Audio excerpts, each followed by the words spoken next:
1, 2, 3, 4, 5, 6, 7, 8.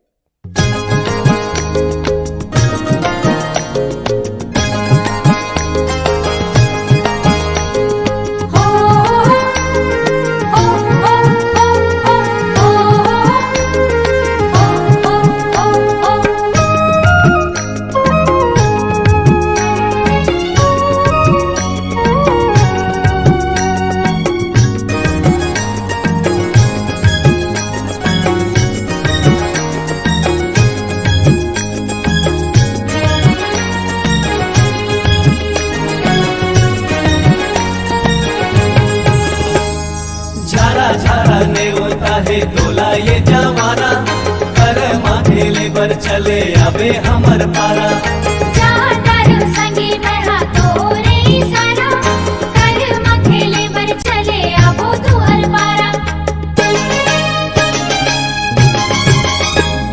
हाय रे कर्मा कुहुकी गाबो मांदर के ताल माँ कर्मा कुहुकी गाबो मांदर के ताल माँ संग संगे नाच लेबो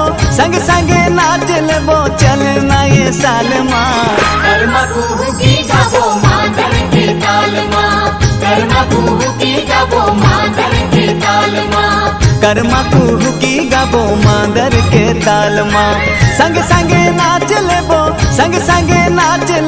चलना ये साल माँ कर्मा कुहुकी गाबो मांदर के ताल माँ कर्मा कुहुकी गाबो मांदर के ताल माँ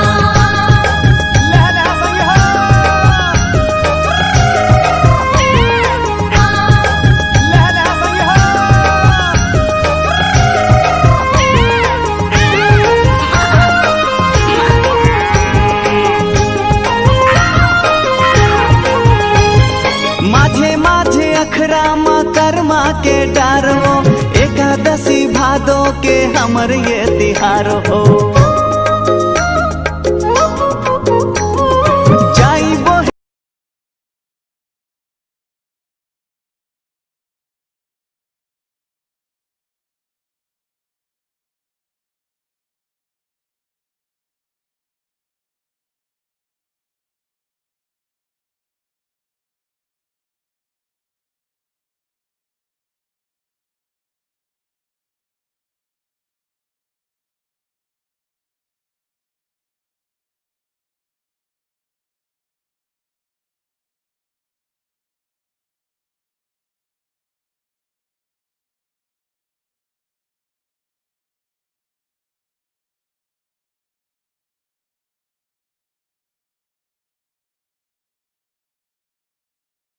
Speakers, all of you are most welcome for this webinar. Last 9th, 10th and 11th, we have completed in the local level this way of webinars in the village meetings, community meetings, and people have discussed among themselves about UN DRIP as well as the constitutional rights that we have. So our indigenous peoples, they have been engaged whole this week with this type of thoughts and reflections and sharing with one another. And at the end, our central committee felt that we also need to learn from our international speakers as well as those who have struggled to achieve this UN DRIP in the United Nations level. So that will be a big inspiration for all of us. This way how this proposal came, and we are very happy that we have today, we have 4 international speakers. Dr. Kenneth Dier from Canada, Dr. Andrea Carmen from US, Dr. Dali Sambu from Alaska, Alexei from Russia, and we have one speaker from India, Professor Virginius Khakha. So this way we have 5 speakers today. We are very happy that all of you are here, and we thank you very much. we'll simultaneously will speak in Hindi also, so that our viewers in India they will understand in Hindi, because mostly we speak in Hindi, and there all over the country people are there and they are watching us, they are listening to us. So we also will be speaking in Hindi. All the speakers, you will have 20 to 25 minutes to present yourself, and yeah, then there will be translation after your speech, and some questions and clarifications will be asked. So which you can see in the chat, or I can ask after seeing the chats. I can see and I can ask you the questions on behalf of the viewers, and this way how our program will go. भाइयों और बहनों, आप सबों को जोहार और स्वागत इस मीटिंग के लिए। हम सब पूरे भारत के आदिवासी इस महान दिन के लिए तैयारी कर किए हैं। एक बात है कि जो हमारा ये छोटा जो किताब है, ये यूएन का किताब है, यही है United Nations declaration on the rights of indigenous people, UN से ही इसको बनाया गया है।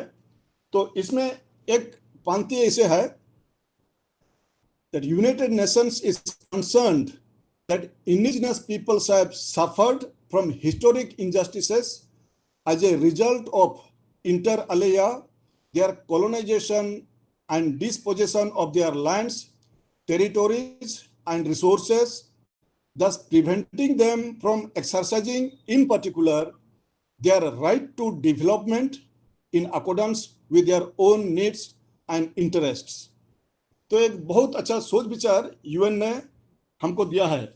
हिंदी में बोले तो ऐसे होगा कि संयुक्त राष्ट्र दुनिया के आदिवासियों के ऊपर उपनिवेशों के द्वारा, चाहे बाहरी लोगों के द्वारा जो ऐतिहासिक अन्याय किया गया है उनके ऊपर, आदिवासियों का अपना जमीन, परिसीमा और संपदा से बेदखल कर निर्धन किया गया है, तथा अभी भी उनको अपने जरूरी और अपने इच्छा के मुताबिक विकास करने नहीं दिया जा रहा है। इसके लिए ये संयुक्त राष्ट्र दुखित है और चिंता भी कर रही है। तो इसी के हिसाब से हमारे भारत के जो सेंट्रल कमेटी हैं, हर एक स्टेट से दो लीडर लोग हैं, तो उनसे ऐसा बढ़ता हुआ कैसे करेंगे, तो वो हिसाब से इन साल का जो भी कोविड-19 चल रहा है, बहुत लोग इसमें अफेक्टेड हुए हैं। तो अभी से कमेटी सोचा और सब फैसला किया गया कि नहीं, हम अपने अपने स्तर से इसको मनाएंगे, और आप सबों ने 9, 10 और 11 तारीख 3 दिन पूरा इसको विभिन्न रूप से मनाया है। और आज हम लोग सब मिलकर पूरा देश में हमारा जो अंतर्राष्ट्रीय जो लड़ाकू थे, जो इसके लिए स्ट्रगल किए हैं, तो वो सबको सुनेंगे। साथ साथ में हमारा प्रोफेसर खाका साहब हैं, जो भारत में ये आइन कानून सब कैसे इसका लागू हो रहा है, नहीं हो रहा है, कैसे करना पड़ेगा, वो सबको हमको रास्ता भी दिखाएंगे। तो इसलिए आज का ये मीटिंग विशेष रूप से रखा गया है। तो पुनः मैं आप सबों को निमंत्रण करता हूँ, स्वागत करता हूँ इसके मीटिंग के लिए। कुछ इंस्ट्रक्शन कुछ देना है। तो जो भी अंदर आइएगा, सब लोग अपना अपना वो साउंड सिस्टम को म्यूट रखिएगा, दूसरा शब्द वगैरह और आवाज वगैरह ना है, और साथ साथ अपना वीडियो को भी उसको बात कीजिएगा, ताकि बिना डिस्टर्ब में हम लोग सबको, हमारा स्पीकर्स लोग जो हैं उनको हम लोग सुनेंगे, और इस समय को जो 2 घंटा का समय है हम लोग अच्छी तरह बिता पाएंगे। शुरू में इंग्लिश में हमारा स्पीकर्स लोग बोलेंगे, उसके बाद उसको हमारे भाई बहनों लोग इसको हिंदी में अनुवाद करेंगे। और कुछ जो पूछना है तो आप लोगों को जो चैट बॉक्स है, उस चैट बॉक्स में आप लोग वहां लिख सकते हैं सवाल सबको, हमारे भाई लोग इसके ऊपर देख रहे हैं उसको। और ऐसे ही हमारा प्रोग्राम अभी शुरू होने वाला है। तो let me welcome Dr. Kenneth Deere, who is from Canada. And let me invite now to Juhi to introduce Dr. Kenneth. Juhi, आप सबों को जोहार. you My name please. is Diwas Priyanka Horo, and I'll be introducing the speakers. So, starting from Dr. Kenneth Deer. Dr. Kenneth has been active in promoting and defending the rights of indigenous peoples in the UN system for over 30 years. He participated in the working group on indigenous populations, which drafted the original text of the UN Declaration on the Rights of Indigenous Peoples, and in the working group on the draft declaration, which elaborated and edited the declaration prior to its adoption by the UN General Assembly in 2007. He has advocated for indigenous peoples in many international world conferences such as racism, sustainable development, the information society, climate change, and other conferences. He is also a member of the Haudenosaunee External Relations Committee and the Secretary of the Mohawk Nation at Kahanawake. He will be speaking this evening on historical journey by the indigenous peoples in achieving UN DRIP in United Nations mechanism and on the efforts to get legislation in Canada to implement the declaration. Dr. Kenneth Deer 30 वर्षों से संयुक्त राष्ट्र प्रणाली में indigenous लोगों के अधिकारों को बढ़ावा देने और उनका बचाव करने में सक्रिय हैं। उन्होंने इंडिजिनस आबादी पर कार्य समूह में भाग लिया, जिसने इंडिजिनस लोगों के अधिकारों पर संयुक्त राष्ट्र घोषणा के मूल प्रारूप का मसौदा तैयार किया और कार्य समूह में मसौदा घोषणा पर जिसने 2007 में संयुक्त राष्ट्र संघ की महासभा द्वारा अपनाए जाने से पहले घोषणा को विस्तृत और संपादित किया। उन्होंने कई अंतर्राष्ट्रीय विश्व सम्मेलनों जैसे जातिवाद, सतत विकास, सूचना समाज, जलवायु परिवर्तन और अन्य सम्मेलनों में इंडिजिनस लोगों की वकालत की है। वह हॉडनोसोनी के विदेश संबंध समिति के सदस्य और कहनवेक के मोहॉक राष्ट्र के सचिव भी हैं। वह इस शाम को संयुक्त राष्ट्र तंत्र में यूएन ड्रिफ्ट प्राप्त करने और कनाडा में कानून लागू करने के प्रयासों पर इंडिजिनस लोगों की ऐतिहासिक संघर्ष यात्रा पर बात करेंगे। Doctor Kenneth Dear, over to you. So thank you very much, Juhi. Yeah. So Dr. Kenneth, just please unmute your sound, and yeah, you are welcome to start your speech. Okay, thank you. Thank you very much for inviting me, and thank you for the nice introduction. And it's nice to see people from the other side of the world. We like, they call us in North America Indians, so I like to call you people real Indians. So it's a bit of a joke.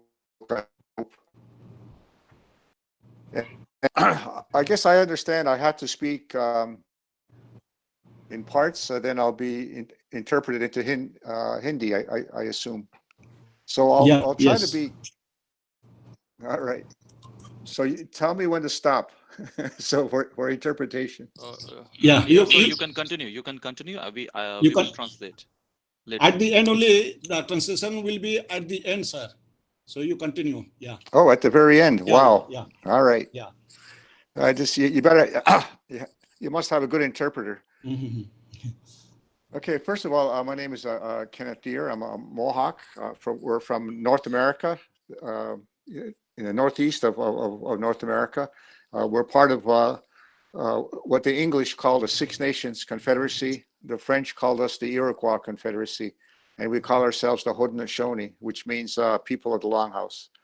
And I want to start the journey. It was a 30-year journey in the United Nations from 1977 to 2007 to get the Declaration on the Rights of Indigenous People. And if I can, hopefully, I can. I don't know if I can get my what do you call that? My PowerPoint up, but it doesn't look like it right now. What indigenous people in North America felt that they could not get justice in North America. So there was a meeting called in Geneva in 1977 called the NGO Conference on Racism against the Indigenous Peoples of the Western Hemisphere. And in that meeting, is in September, right at this time, in 1977, and about 250 Indigenous people went to Geneva to express to the United Nations that Indigenous were being left out of the human rights, the application of human rights towards Indigenous people, that did not have the same rights as other peoples. As a matter of fact, we weren't even recognized as peoples in the rest of the world, and we wanted to apply human rights like everybody else in the world. You know, our right to language, our right to culture, you know, our right to our own spirituality, all of these things that were denied us, our right to land, recognition of treaties that indigenous have, all of these issues our rights were being violated on a daily basis, and we wanted the United Nations to do something about it. And if I can get my PowerPoint to work.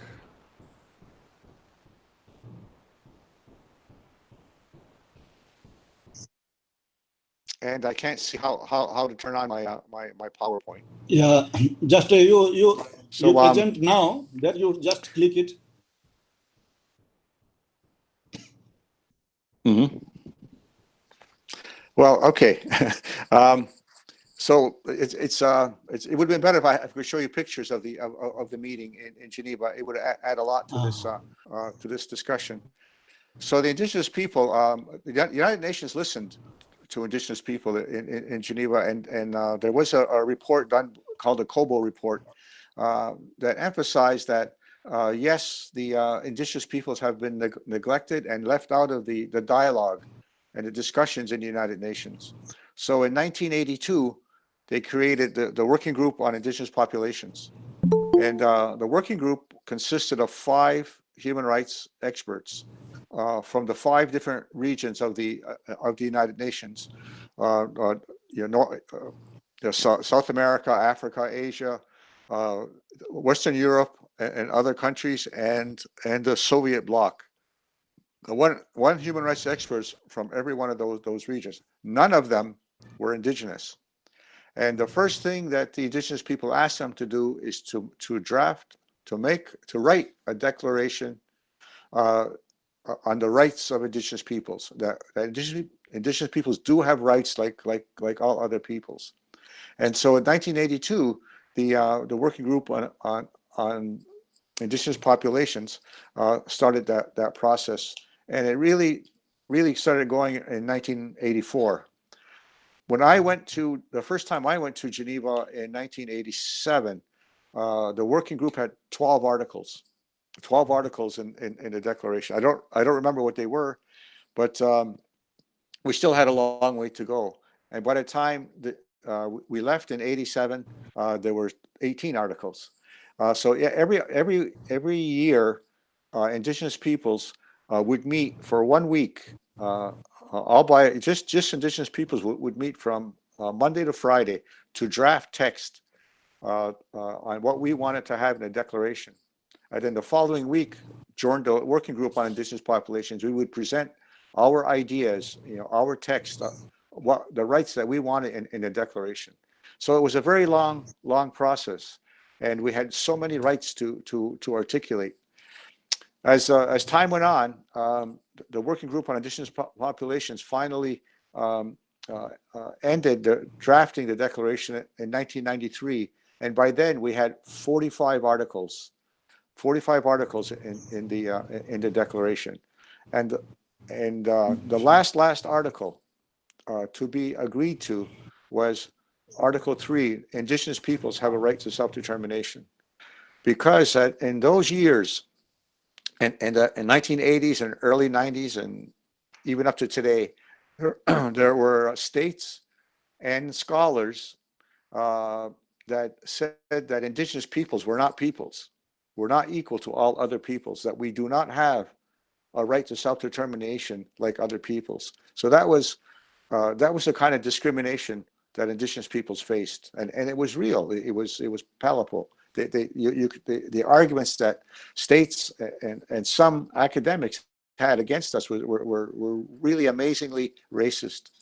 However, we had our own academics and indigenous speakers who stood up for us, and managed to convince the 5 members of the working group that yes, indigenous peoples do have our peoples equal to all other peoples, and we have a right to self-determination and all the rights that flow from that. So that was agreed to finally in 1993. Now, 1993, you have to remember, was a very special year. That was the United Nations Year of Indigenous People. And you'll notice in the title, there's no S on peoples. They did not, states still did not want to call us peoples with an S, because if they used the term peoples with an S, it would mean that we have rights under international law. So that's why there's no S on peoples on the UN Year of Indigenous People. And after the declaration was passed by the working group in '93, that was the foundation of our discussions from then onwards. That was the basis of the debate on the rights of indigenous peoples. The following year, it was passed by the next body up, the Commission on the Promotion and Protection of Human Rights, and that took just 1 year. And then in 1995, it went to the Commission on Human Rights. The Commission on Human Rights, however, is a body of states. It's not human rights experts like the Commission and the working group. This is a body of states, and states hated the declaration. They really despised it. They did not want the declaration to be passed the way it was worded. So they created their own working group in 1995, and it was called the Working Group on Resolution 9532. The number of the resolution. They didn't even want to call it the Working Group on the Draft Declaration of the Rights of Indigenous Peoples because of the word peoples. So it was a very convoluted title for a declaration that talks about indigenous peoples. So just put a number on there, 9532, because it was passed in 1995, resolution number 32. So we started the process in 1995, and it was a state-run process. So the states were in the front of the room, and we were in the back of the room. And the states held all the power in that room. And in that, we were at a very, very bad disadvantage. And indigenous peoples were very, very concerned that states are going to water down the declaration, that they would just take all the good language out of that declaration and weaken it, and weaken our rights, particularly the rights to self-determination, which was very controversial. So we got very frustrated when for instance, states could speak whenever they want and say whatever they want. However, when we asked to speak, the chairman didn't have to recognize us, and we would raise our hands to get the attention of the chairman, and the chairman would ignore us. So we got frustrated with that. So in 1996, we felt we had enough, and when the chairman didn't want to recognize us, the indigenous peoples walked out of the conference. They walked out of the meeting, and because we in protest for our treatment, and this caused a dilemma for the chairman of the working group, because in the resolution, in resolution 9532, it states that the commission must elaborate a declaration with the participation of indigenous representatives.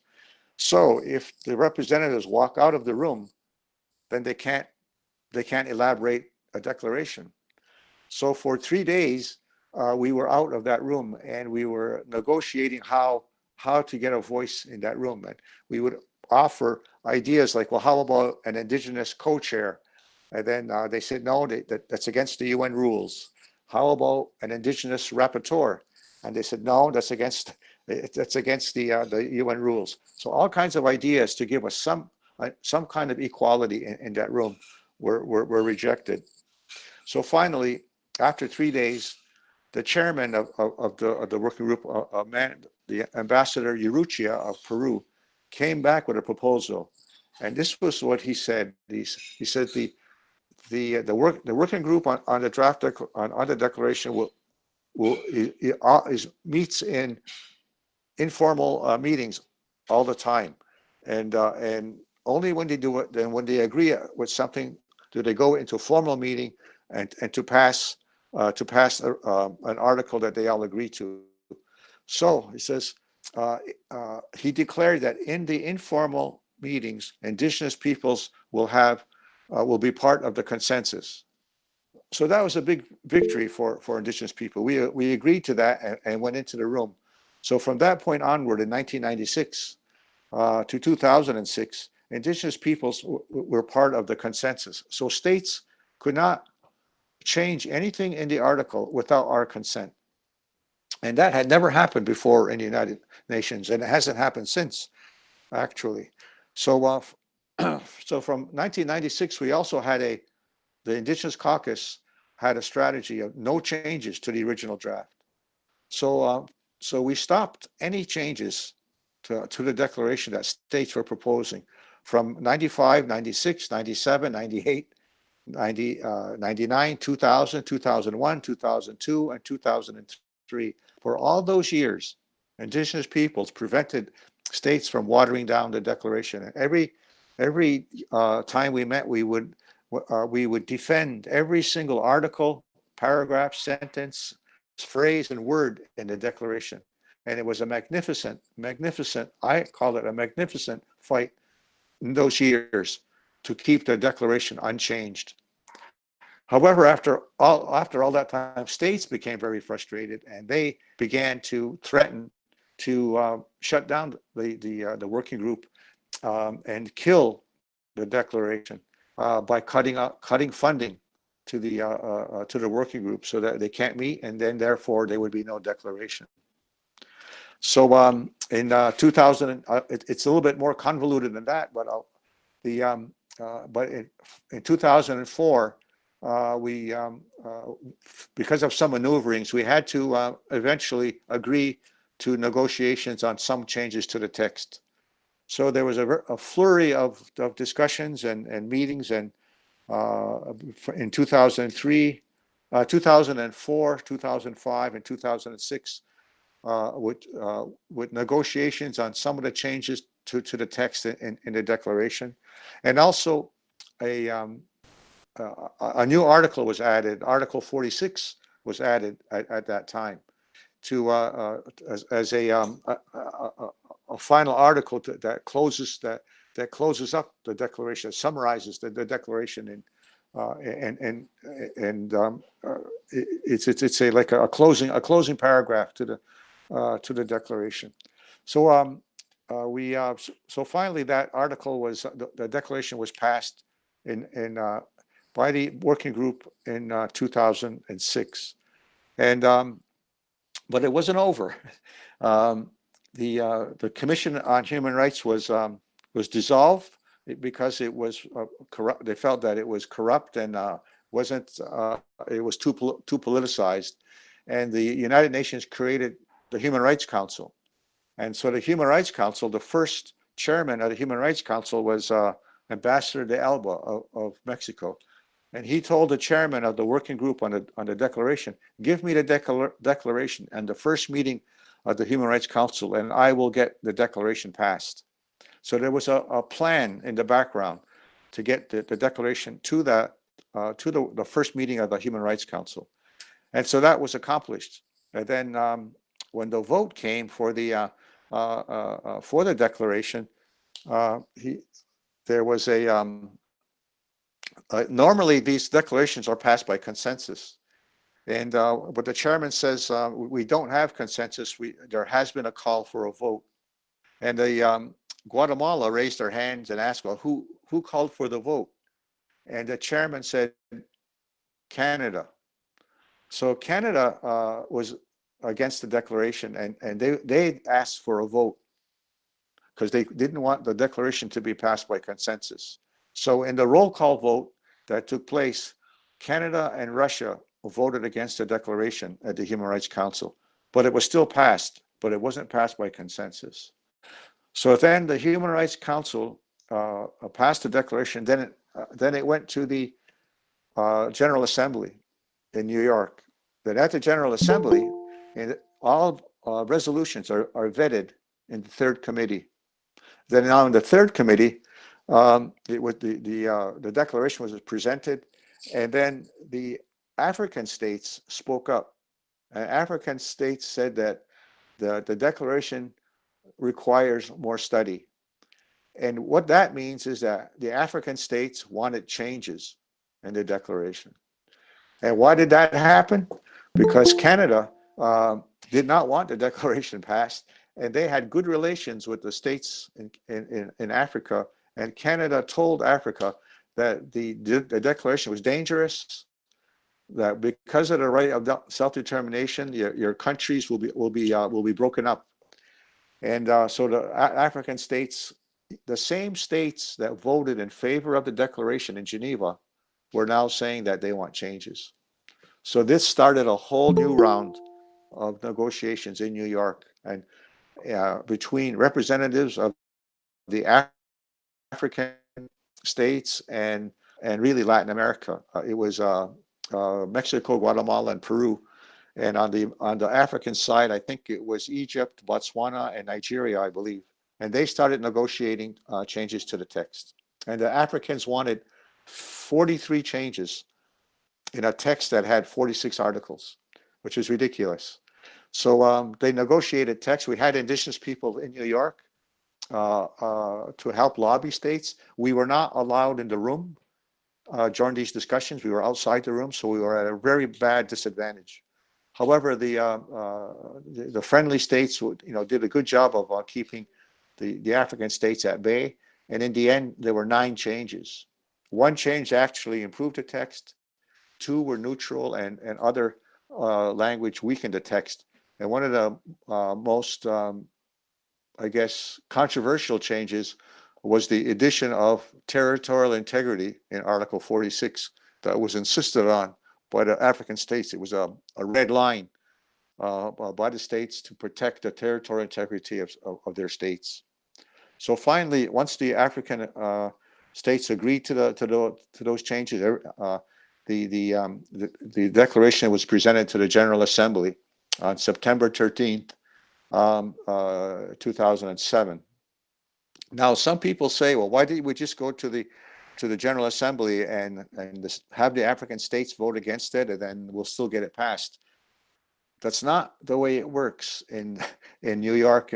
New York is a very political place. The declaration to them was not about human rights. It's about politics. And if Africa let it be known that they were against the declaration, the Eastern Bloc of states and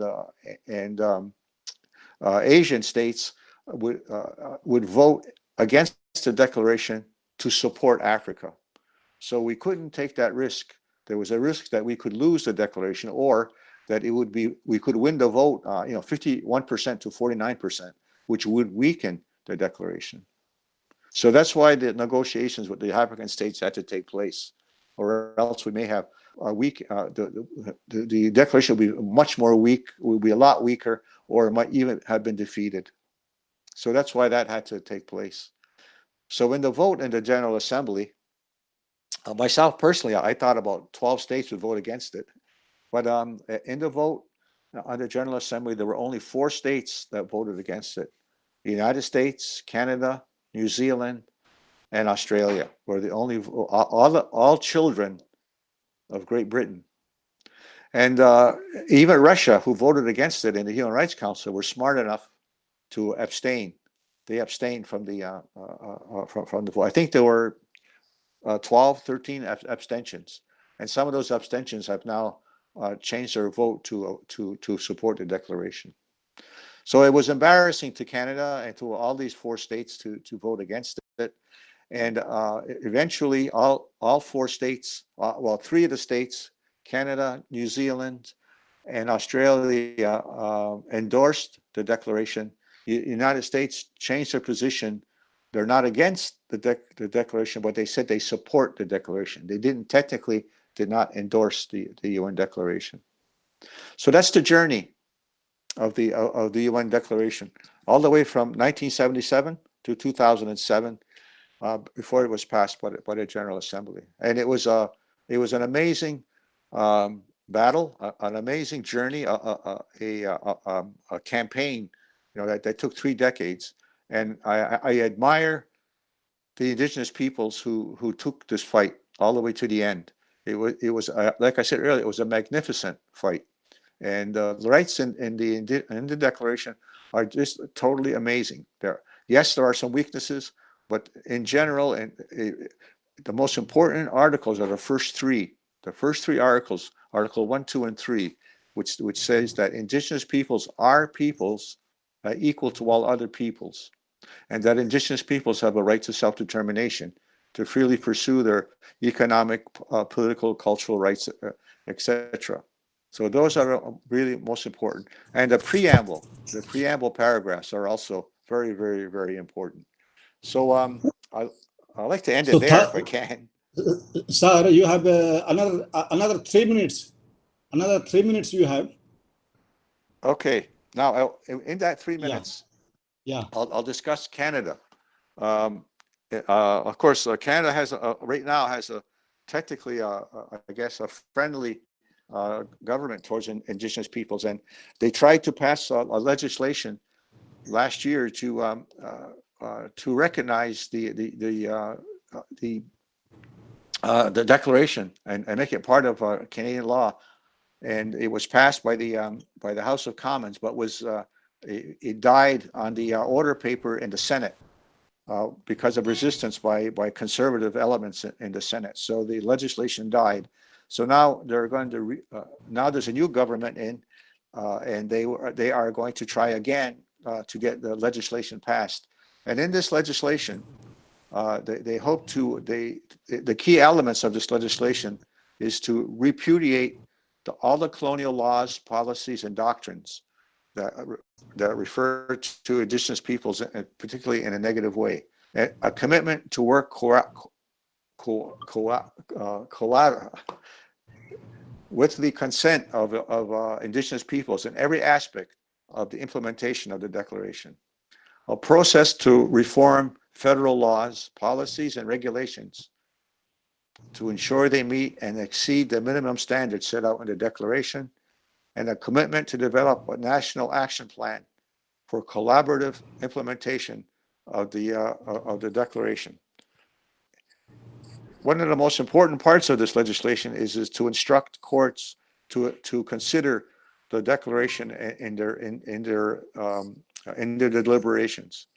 Because I've always said myself personally since the beginning is that if states are not going to implement the declaration, courts will make the states implement them. So it's important. An important part of this legislation is that it instructs courts to take the declaration into consideration when necessary. So now we're hoping that in this the next session of the Canadian Parliament, that we'll get this legislation passed through the House of Commons and then into the Senate. This will be a domestic battle here in Canada to get this kind of legislation through. I think it could be a model for legislation in other parts of the world. So I want to thank you for listening.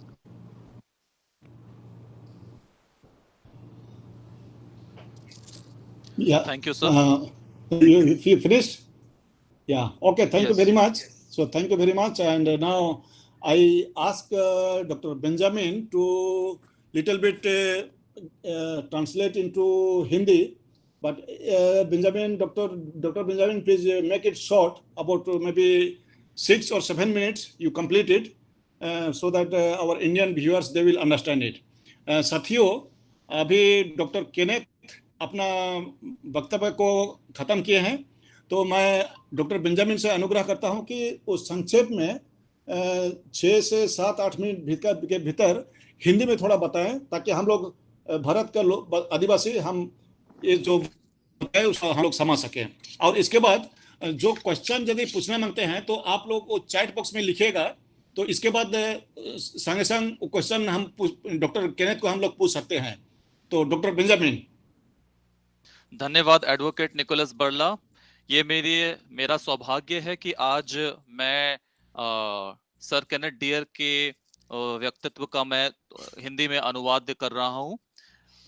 साथियों, मैं बतलाना चाहता हूं कि sir Kenneth ने बोला कि वो एक नॉर्थ अमेरिकन है, यानी कि उत्तरी अमेरिकी, और वहां पर उन लोगों को जो कि वहां के आदिवासी लोग हैं उनको इंडियन बोला जाता है, यानी कि हमारी भाषा में भारतीय। तो वो ये बोल रहे हैं कि अगर मुझे इंडियन बोला जाता है तो आप लोग तो रियल इंडियन हैं, आप लोग तो असली में भारतीय हैं, तो आप ही लोग सबसे बढ़िया हैं। ये बोल करके उन्होंने हमारा हौसला अफजाई किया, और उसके बाद उन्होंने शुरुआत करी कि किस प्रकार से यूएनडीआरआईपी यानी कि संयुक्त राष्ट्र के द्वारा आदिवासी अधिकारों की घोषणा आदिवासी लोगों जो पूरे देश और दुनिया के थे, उन्होंने किस प्रकार से जुझारू होकर के लड़ाई करके संयुक्त राष्ट्र में अपने अधिकारों को मनवाया। ये एक बहुत ही कठिन काम था, जटिल काम था, और संयुक्त राष्ट्र को झुकाना बहुत ही मुश्किल था। तो आज सर केनेथ डियर ने हमारे सामने पूरी रूपरेखा रखी कि किस प्रकार से ये हासिल किया गया। तो उन्होंने शुरुआत करी कि 1977 से 2007, यानी कि 2007 1977 से 2007 तक ये जो 30 साल की जर्नी थी, ये आज हमको बतलाया उन्होंने बोला कि मेरी जो लड़ाई शुरू हुई, यानी कि डॉक्टर सर केनेथ की जो लड़ाई शुरू हुई वो 1977 के समय जब जेनेवा गए थे। जेनेवा में एनजीओ का कॉन्फ्रेंस बुलाया गया था, जिसमें कि बहुत सारे आदिवासी लोग वहां पर आए थे, और वहां पर एनजीओ के तहत में आकर के उन लोगों ने आपस में सलाह मशवरा किया था कि हम लोग अपने अधिकारों के लिए कैसे लड़े। कुल मिलाकर के जेनेवा में 200 से 250 अलग अलग समुदाय से, अलग अलग संस्था से, जो आदिवासी संस्थाएं थी, वहां पर लोग इकट्ठा हुए और वो लोग विचार विमर्श करने लगे 1977 में कि क्या किया जाए। वे लोग उस मीटिंग में ये विचार विमर्श कर रहे थे कि आदिवासियों को बाकी जो समुदाय है, बाकी जो देश के लोग हैं, वो लोग आदिवासी और मानव भी नहीं मानते थे। आदिवासियों की इतनी गिरी स्थिति थी कि आदिवासियों को मानव कहलाने से भी दूसरे लोगों को घृणा महसूस होती थी। तो उसको लेकर के वो लोग बड़े परेशान थे, और उस मीटिंग में ये भी डिस्कस हुआ कि मानव अगर नहीं मान रहे हैं तो हमारा जो मानव अधिकार है वो तो दूर की बात है, वो भी कभी नहीं मिल सकती। इस कारण से जो दूसरे लोग हैं, दूसरे समुदाय के लोग जो गैर आदिवासी लोग हैं, उनके अधिकार को, उनके राइट्स को बहुत ज्यादा खंडन करते थे और बहुत ज्यादा उनको तोड़ते थे और उनके ऊपर बहुत ज्यादा अत्याचार करते थे। हम साधारण मानव अधिकार भी उनको नहीं मिलता था।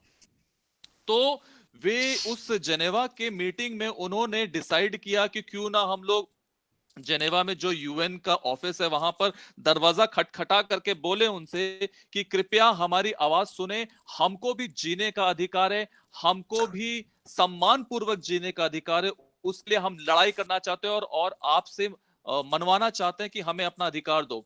तो इस प्रकार से जब हम देखते हैं जेनेवा में बहुत मुश्किल से 1900 हर साल वे लोग जाते थे जेनेवा। तो 1982 में आखिरकार यूनाइटेड नेशन ने एक कमिटी का गठन किया जिसका नाम है working group of indigenous people, मतलब एक कार्य प्रणाली का गठन किया जो कि आदिवासियों के मुद्दों पर और आदिवासियों की चीजों पर वो लोग सोच विचार और विमर्श करेंगे।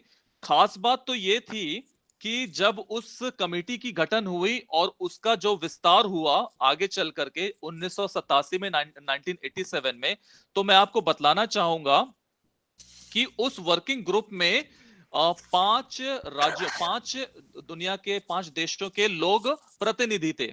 उनमें से कौन था? एक था साउथ अमेरिका, एक था अफ्रीका, एक था एशिया, एक था वेस्ट यूरोप और एक था सोवियत ब्लॉक जो वहां से थे।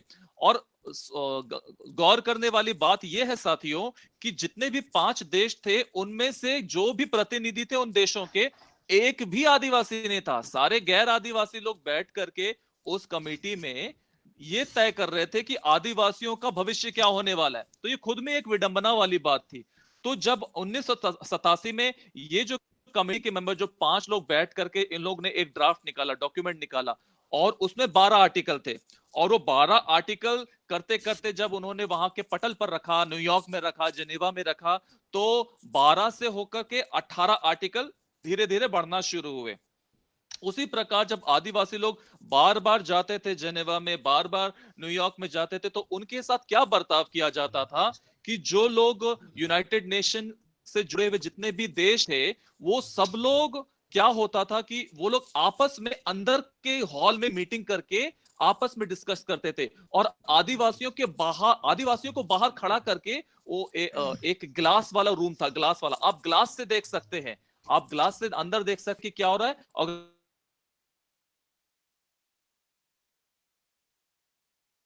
अंदर डिस्कशन चलता था। उसमें आदिवासियों को बिल्कुल अनुमति नहीं थी कि अंदर जाकर के उनसे वार्तालाप कर सके, बातचीत कर सके। हर साल यही होता रहा, हर साल यही होता रहा, और ये बहुत बड़ी लंबी प्रक्रिया और चलती 2 थी। Minute sir, 2 1900 minute. जी sir. Dr. Benjamin, 2 minutes you have more. अच्छा Just, sir, yeah, make it short, yeah. जी जी जी। और ये बहुत लंबी प्रक्रिया चली, और ऐसे करते करते 1993 में बहुत ज्यादा होते होते 45 आर्टिकल लेकर के आया। अब इसमें हुआ क्या कि जब उन्होंने बोला, आदिवासियों ने बोला कि हमको भी अधिकार मिलना चाहिए, हमको भी अधिकार मिलना चाहिए, कि हमको यहाँ पर बोलने का अधिकार मिलना चाहिए, तो उन्होंने क्या बोला कि नहीं, हम आपको अधिकार नहीं देंगे, आप बुला नहीं सकते। आप ऐसा कर सकते हैं कि जो भी हमारी इनफॉर्मल मीटिंग है वहां पर आकर के बात कर सकते हैं, और जो मेन मीटिंग होती है वहां पर मैं बात कर सकते हैं। तो वो लोग इनफॉर्मल मीटिंग में आदिवासी लोग जा करके अपने बातों को रखे, उनके पक्ष रखा, और वहां पर जाकर के उन्होंने दूसरे राज्यों के जो प्रतिनिधि थे उन सभी लोगों से अपने अधिकारों के बारे में जोर दे करके, बहुत ज्यादा जोर दे करके, आखिरकार 1995 से लेकर के 1995 से लेकर 2005 तक वे लोग बहुत ज्यादा गौर कर रहे थे कि किस प्रकार आदिवासियों के अधिकारों को दिया जाए। 2005 में मैं आपको बतलाना चाहूंगा कि 46 आर्टिकल्स आ चुके थे, और 2006 में जब उस 46 आर्टिकल का जो 46 आर्टिकल का आखिरी आर्टिकल को ऐड किया गया, जिसमें टेरिटोरियल इंटीग्रिटी का नाम था, और साथ ही साथ एक बहुत ही महत्वपूर्ण आर्टिकल 1995 में भी जोड़ा गया, उस 32वां आर्टिकल, उसको आर्टिकल नंबर 3 बोलेंगे, वो था राइट टू सेल्फ असर्शन, यानी कि अपने अधिकारों के बारे में खुद बोलना। ये एक बहुत बड़ी जीत हुई, और केनेथ सर ने यह भी बोला कि आखिरकार जब उन लोगों ने हमारी बात नहीं मानी, एक हम लोग पूरा यूनाइटेड नेशन के भवन को छोड़ करके चले गए न्यूयॉर्क में, और छोड़ करके चले गए, और डॉक्यूमेंट तभी बन सकता था जब आदिवासी लोग मौजूद होंगे। तो जो चेयरपर्सन था वो बड़ी विडंबना में पड़ गया कि अब क्या करें, आदिवासी लोग तो छोड़ करके चले गए हैं, और उनके गैर मौजूदगी में डॉक्यूमेंट नहीं बन सकता, यूएनडीआरआईपी नहीं बन सकता। उनको बुलाया गया, 3 दिन का ये मुठभेड़ होता रहा, उनको बुलाया गया, और उसके बाद दुनिया के सभी देश लोग साथ में बैठे, और देख देख करके जब लोगों ने देखा कि आदिवासी लोग जिद पर बैठ गए, सड़कों में बैठ गए, नहीं मानने वाले, 3 देशों को छोड़ करके, 4 देशों को छोड़ करके बाकी सारे देशों ने जो संयुक्त राष्ट्र के साथ जुड़े थे, उन्होंने यूएनडीआरआईपी को साइन किया और ओके बोला। 4 देशों के नाम मैं बतलाना चाहूंगा, यूनाइटेड स्टेट, कनाडा, न्यूजीलैंड और ऑस्ट्रेलिया। उसमें से बाद में कनाडा, न्यूजीलैंड और ऑस्ट्रेलिया ने उन्होंने बोला कि नहीं, हम डिक्लेरेशन को साइन करते हैं, हम मानते हैं। यूनाइटेड स्टेट ने बोला कि देखिए, हम डिक्लेरेशन के अगेंस्ट नहीं है, लेकिन हम सपोर्ट जरूर करते हैं। उन्होंने साइन नहीं किया, कहते हैं कि हम सपोर्ट जरूर करते हैं। इस प्रकार से ये प्रक्रिया पूरी शुरू हुई, और 13 सितंबर 2007 को विश्व के पूरे आदिवासियों को जीत हासिल हुई, और ये डिक्लेरेशन यूएनडीआरआईपी के नाम से आज पूरे विश्व में विख्यात है और आपके सामने है। धन्यवाद। बहुत बहुत धन्यवाद डॉक्टर बेंजामिन, ये बहुत संक्षेप में हुआ, बहुत अच्छी तरह से आप समझाए द ऐतिहासिक जो स्ट्रगल आदिवासियों ने किया है पूरा दुनिया में, तो संक्षेप में किया। बहुत धन्यवाद। अच्छा साथियों, जो सवाल यदि पूछना मांगते हैं तो आप लोग जो चैट बॉक्स है वहां पर सवाल पूछ सकते हैं। तो हम लोग अभी ही डॉक्टर केनेथ को कुछ सवाल उनको पूछा जा सकता है। तो मैं देख रहा हूँ अभी तक तो कोई नहीं डाला है। तो इनकेस कोई यदि पूछना मांगता है तो विद इन 1 मिनट आप लोग चैट बॉक्स में अपना सवाल को दीजिए, ताकि हम लोग केनेथ अभी ही हैं तो आमने सामने हम लोग सवाल ले सकते हैं, उनसे सवाल जवाब ले सकते हैं। Just I have, Dr. Kenneth, I have asked our viewers to write some questions if they want to ask some clarifications and all. So there is time for some questions and clarifications now.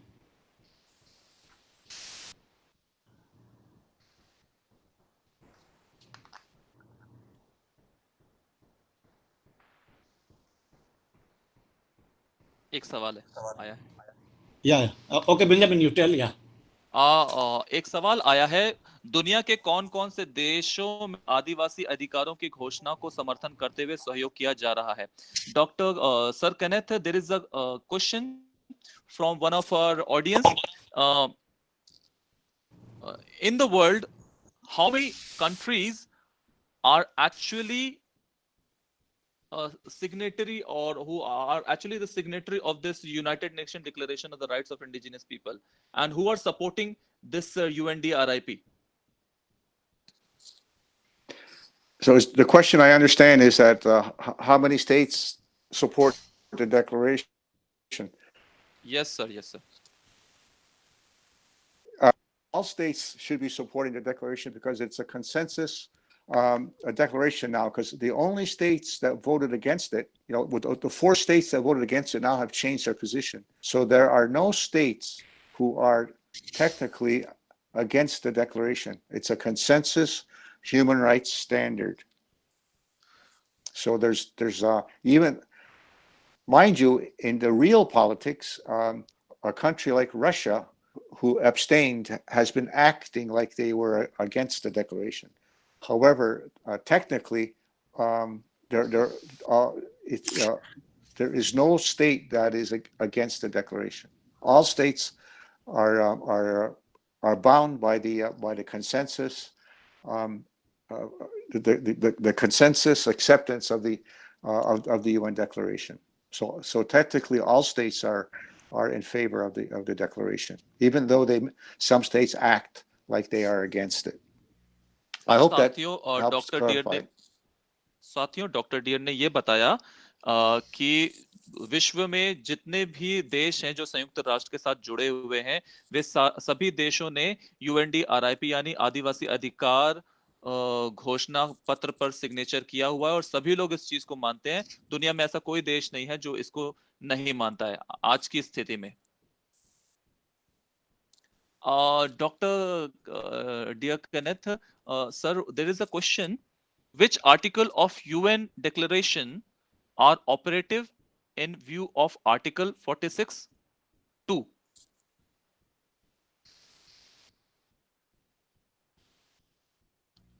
In my view, all rights are activated because of it's rights are not negotiated. Rights are inherent.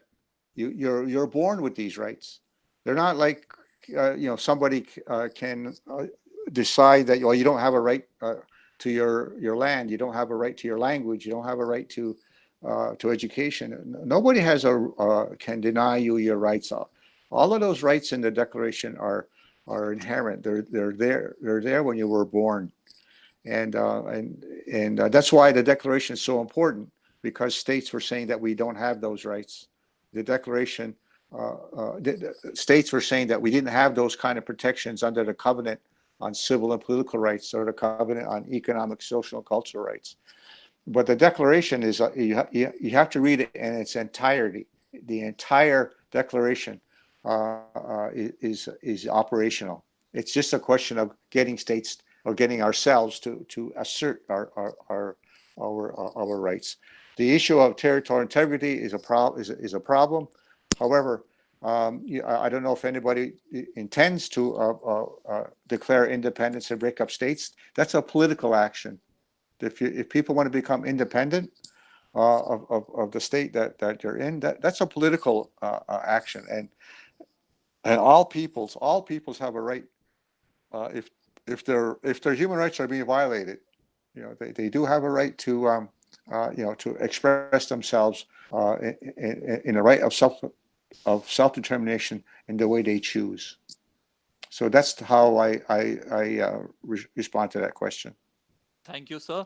और Kenneth dear sir ने ये बोला कि 46 का 2 para का article लागू है हर तरीके से, जो भी लागू करना चाहता है उसमें ऐसा कुछ भी नहीं है कि कुछ हिस्सा लागू है कुछ हिस्सा नहीं, बल्कि हम लोगों को जो घोषणा पत्र है उसको शुरू से ही पूरा एक स्वरूप में देखना चाहिए। और उन्होंने ये बोला कि अगर कोई भी आदिवासी समुदाय अपने आप को स्वराज घोषित करना चाहता है या अपने भूमि पर अधिकार घोषित करना चाहता है, ये एक बहुत ही राजनीतिक मुद्दा है।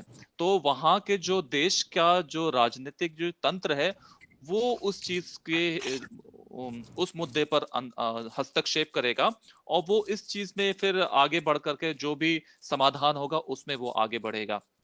साथ ही साथ वो ये भी बोल रहे थे कि इसीलिए अगर आपको चाहिए कि आप अपने तरीके से टेरिटरी को लेना चाहते हैं या अपनी जमीन को अपने अधिकार में करना चाहते हैं, तो एक मानव अधिकार के तहत में ऐसा लगता है कि ये करने की अनुमति होनी चाहिए, अदरवाइज जो देश है वो ही डिसाइड करे। Dr. Benjamin, now we'll stop these questions. Maybe because of lack of time, I am sick. So at the end, we have time, then we'll take up the questions. साथियों, थोड़ा जो भी question आ रहे हैं, बहुत interesting question सब आ रहे हैं, लेकिन समय को देखते हुए, दूसरा स्पीकर सबका समय को देखते हुए, हम लोग अभी ये क्वेश्चन सबको आखिर में लेंगे, तो थोड़ा सा इसको ध्यान दीजिएगा। So thank you very much, Dr. Kenneth and Dr. Benjamin, and now we'll go for the second speaker. Second speaker is Dr. Andrea Carmen. She is the Executive President of Indian Treaty Council in the US. Now I invite Juhip Priyanka Horo to give introduction to Andrea Carmen. Andrea Carmen. She is the Executive Director of the International Indian Treaty Council, IITC, an organization of indigenous peoples from North, Central, and South America and the Pacific, working for the sovereignty and the self-determination of indigenous people. The IITC's health initiatives include fighting the use of pesticides and organic pollutants, as well as cleaning up the environment of toxins like mercury. Through the organization, she and her team work on promoting and protecting the rights of the indigenous peoples throughout the Western Hemisphere and Pacific using the international human rights framework. Her topic for today is participation in governance, structure and function of Indian Treaty Council in realizing UN DRIP. Andrea Carmen, अंतर्राष्ट्रीय भारतीय संघ परिषद IITC के एक कार्यकारी निर्देशक हैं, जो उत्तर, मध्य और दक्षिण अमेरिका के इंडिजिनस लोगों के संगठन और इंडिजिनस लोगों की संप्रभुता और आत्मनिर्णय के लिए काम कर रही हैं। IITC की स्वास्थ्य पहल में कीटनाशकों और जैविक प्रदूषकों के उपयोग से लड़ने के साथ साथ पारा जैसे विषाक्त पदार्थों से वातावरण को साफ करना शामिल है। संगठन के माध्यम से वह और उनकी टीम अंतर्राष्ट्रीय मानव अधिकार ढांचे की उपयोग करते हुए पश्चिमी गोलार्ध और प्रशांत महासागर क्षेत्र में इंडिजिनस लोगों के अधिकारों को बढ़ावा देने और उनकी रक्षा करने में काम कर रही है। आज का उनका विषय है यूएन ड्रिप को साकार करने में भारतीय संघ परिषद के शासन, संरचना और कार्य में भागीदारी। Andrea Carmen, we welcome you for your deliberations. Liosam Chaniabu Mawayim. Thank you very much for the introduction. I'm not a doctor. I'm just indigenous person from the Yaqui Nation. Our nation is divided at this time by an international border between the United States and Mexico. And I am in Tucson, Arizona, but many of our peoples are in Sonora, Mexico, across the border.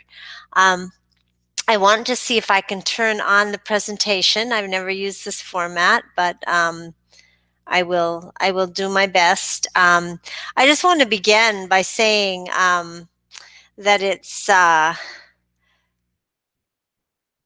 okay. Let me see. I think I have it from the beginning. Let me know if you can see it. Okay. Um, why we're called Indians too. We always say that that you are the real Indians, but the terminology begun at the very moment of our first colonization, the first day of our experience of colonization by Europeans with the landing of Christopher Columbus in the Caribbean islands. And he thought that he wrote in his diary, this is history, he wrote in his diary on October 12th, 1492, that the Taino peoples that welcomed his lost sickly band of colonial pirates fed them, took care of them, they felt sorry for them, were so beautiful and so generous that he said he was Italian, even though he was sailing for Spain. But he said they are so beautiful and so generous, they live in Dios. Which translates, because he spoke Italian, it translates in Spanish as Indios, which became Indians. So then he went on to write, with 50 men, we could enslave them completely and take everything they have. And that's what he went on to do. So that's how we became called Indians. And when the International Indian Treaty Council was founded in 1974 on Standing Rock Reservation in South Dakota, there was a long debate, as there always is, on what shall we call this new body. And finally, an indigenous elder from Brazil stood up and said, Indian is the name under which we've been oppressed, and Indian is the name under which we will rise. So we took on the name International Indian Treaty Council. We've been called that since. So I'm going to talk a little bit about, following up on what Kenneth said, how we use the UN Declaration to defend our rights. And this is a picture of what he was talking about, as the first Indigenous conference in Geneva in 1977, the leadership marching in to the United Nations for the first time as Indigenous peoples, the elders in front, and almost all were from North America and Latin America at that time. Of course, now in the international arena, Indigenous peoples from all of the continents of the world and all of the 7, what we call the regions of Indigenous peoples, including Asia, are very active there. In almost every body of the United Nations, but this is a picture of it where a declaration or international standard reflecting the collective rights of Indigenous peoples was first called for.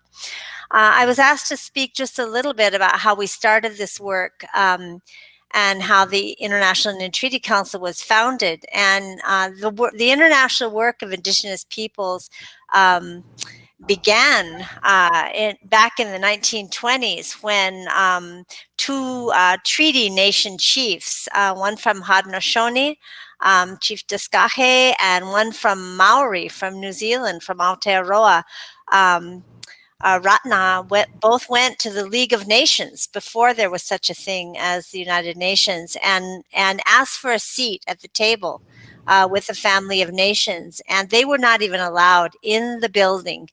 And that is a long story, but I want to start with that. But in the 1960s and 70s, there was a resurgence of Indigenous peoples in the United States.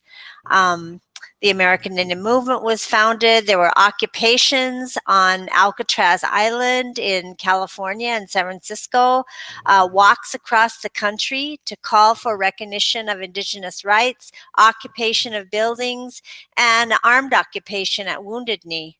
And all these things put Indigenous peoples in the United States and North America on the map. A lot of people from Europe have said that they finally realized when the press began to cover these stories and occupations that there was still such a thing as what they would call American Indians or Red Indians. They thought we were completely extinct and wiped out from watching, the cowboy and Indian movies. And I just want to mention that Leonard Peltier is still in prison to this day as a political prisoner from those times. Many people were put in prison and many people were killed as a result of these resurgence of Indigenous rights. So as a result, there was a meeting called in June 1974, attended by about 5,000 Indigenous peoples, not just from Canada and the United States, but from throughout the American continent down to South America. The International Indian Treaty Council was formed because each and every one of those Indigenous nations said that we cannot find justice within the current legal and political systems of the nation states that have colonized our homelands. We need to seek an international voice, international redress for the violation of our rights, including the rights that were affirmed by the nation-to-nation treaties that countries such as United States and Canada formed and consented to with the Indigenous nations, recognizing them as sovereign equal nations through the signing of treaties. In Canada, there's I think 11 historic treaties, and in the United States, there's more than 370 that were ratified by the United States government. All have been violated. So the founding document of the International Indian Treaty Council in 1974 says, in the course of these human events, we call upon the people of the world to support the struggle for our sovereign rights and our treaty rights. Treaties between sovereign nations explicitly entail agreements which represent the supreme law of the land. That's a quote from the US Constitution, binding each party to an inviolate international relationship. And that last phrase, an inviolate international relationship, is still the spirit in which we work at the United Nations. This is a picture of the adoption of the UN Declaration that Kenneth referred to. I was there. I was one of the two co-coordinators of the North America Indigenous Peoples Caucus at the time, and we were invited to witness the adoption. You can see the green lights are the yes votes. You can't really see them well, but the 4 no votes were in red, and I think the 11 abstentions were in yellow. So we did get the adoption achieved after 30 years of work that Kenneth talked about. The UN Declaration is the minimum standard. And at the end, some of the states wanted to take out Article 43 relating to that this is the minimum standard. And because we didn't, I'd say we got about 80% of what we originally wanted. Some of the changes at the end, even though, as Kenneth explained, we resisted them because we didn't want to start a free-for-all with the states of just, changing everything they wanted to. But some actually, at the end of the day, improved the text.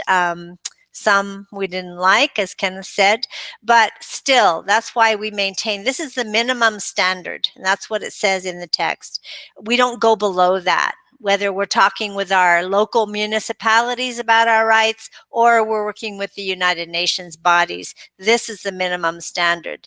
As one of our leaders who worked on this for many years, Chief Wilton Littlechild, said, the UN Declaration is not the ceiling, but it's the floor, and it's a floor we didn't have before. The preambular paragraph firmly recognizes collective rights. That's one reason it took so long. This is the first UN human rights standard that recognizes collective rights of indigenous peoples, because we already have all the human rights as individuals within the UN human rights system, starting with the Universal Declaration on Human Rights. What we needed was something that recognized our collective rights as peoples, and that's what we got. These are some of our Yaqui from my nation leaders in Mexico. We're giving them a presentation like we are giving here on what is the UN Declaration. This is Article 3, as Kenneth referred to, the right to self-determination. And I'm just going to highlight a few of the articles that are very important and were very, very hard fought during those 30 years. Says we have the right to self-determination as peoples. And that's this article, which closely aligns itself with Article 1 in common in the two international covenants on human rights, is one reason why they didn't want to recognize us as peoples, because that then automatically affirms that we have the right to self-determination under international law. I think this is the hardest fought declaration article. Was the right to our lands, territories, and resources, because it affirms the right to lands, territories, and resources which we have traditionally owned, occupied, or otherwise used or acquired, not the lands that states now recognize as belonging to indigenous peoples. And it also says that states shall, not should, shall give legal recognition and protection to these lands, etc.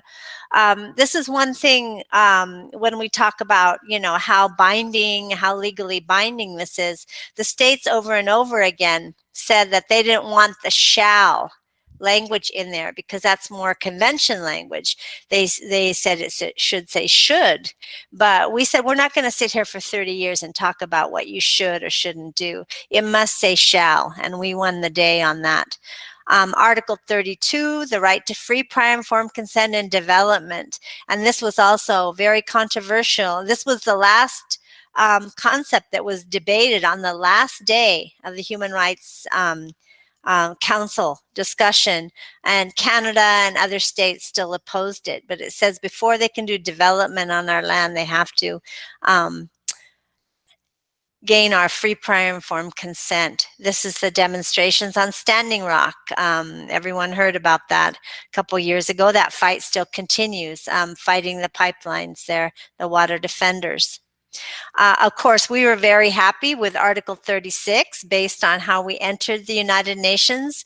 By the way, as the first indigenous organization that was recognized with consultative status with UN Economic and Social Council. It says indigenous peoples have the right to the recognition, observance, and enforcement of the treaties and agreements and other constructive arrangements concluded with states.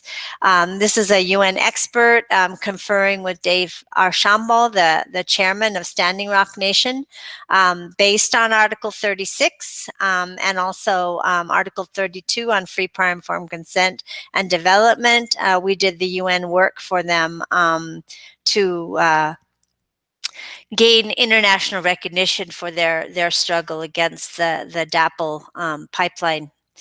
This is the map he's showing of the original treaty territories, which even the US Supreme Court has recognized as being legally valid to this day. Based on this, also, they invited the UN Rapporteur on Rights of Indigenous Peoples to visit Standing Rock, which she did. This is the Human Rights Council. He's handing her a letter of invitation, which we helped to facilitate, all based on those rights in the UN Declaration on Rights of Indigenous Peoples. That attention was gained. And as I said, that struggle still continues. It's not over. Another example of how we have used the UN Declaration on Rights of Indigenous Peoples is we made a submission to the special rapporteurs on the rights of Indigenous peoples, freedom of religion and belief, and the independent expert on cultural rights in 2011, based on Article 11 of the UN Declaration on Rights of Indigenous Peoples, which says that we have the right to practice and revitalize our cultural traditions and customs. This includes the right to maintain, protect, and develop the past, present, and future manifestations of our cultures, such as archaeological and historical sites.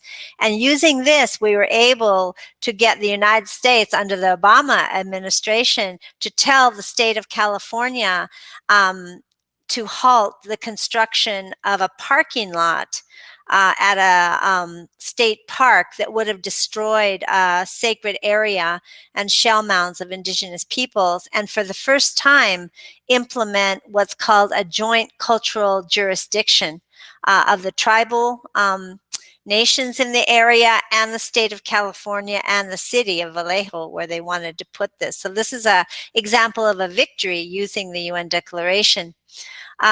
Other victories, which I'm going to show you, because people want to see how does this apply on the ground. You know, obviously the adoption of the UN Declaration on Rights of Indigenous Peoples was a huge victory for us with the recognition of our rights as peoples. But unless we can really utilize it to uphold our rights on the ground, you know, it's not fully effective.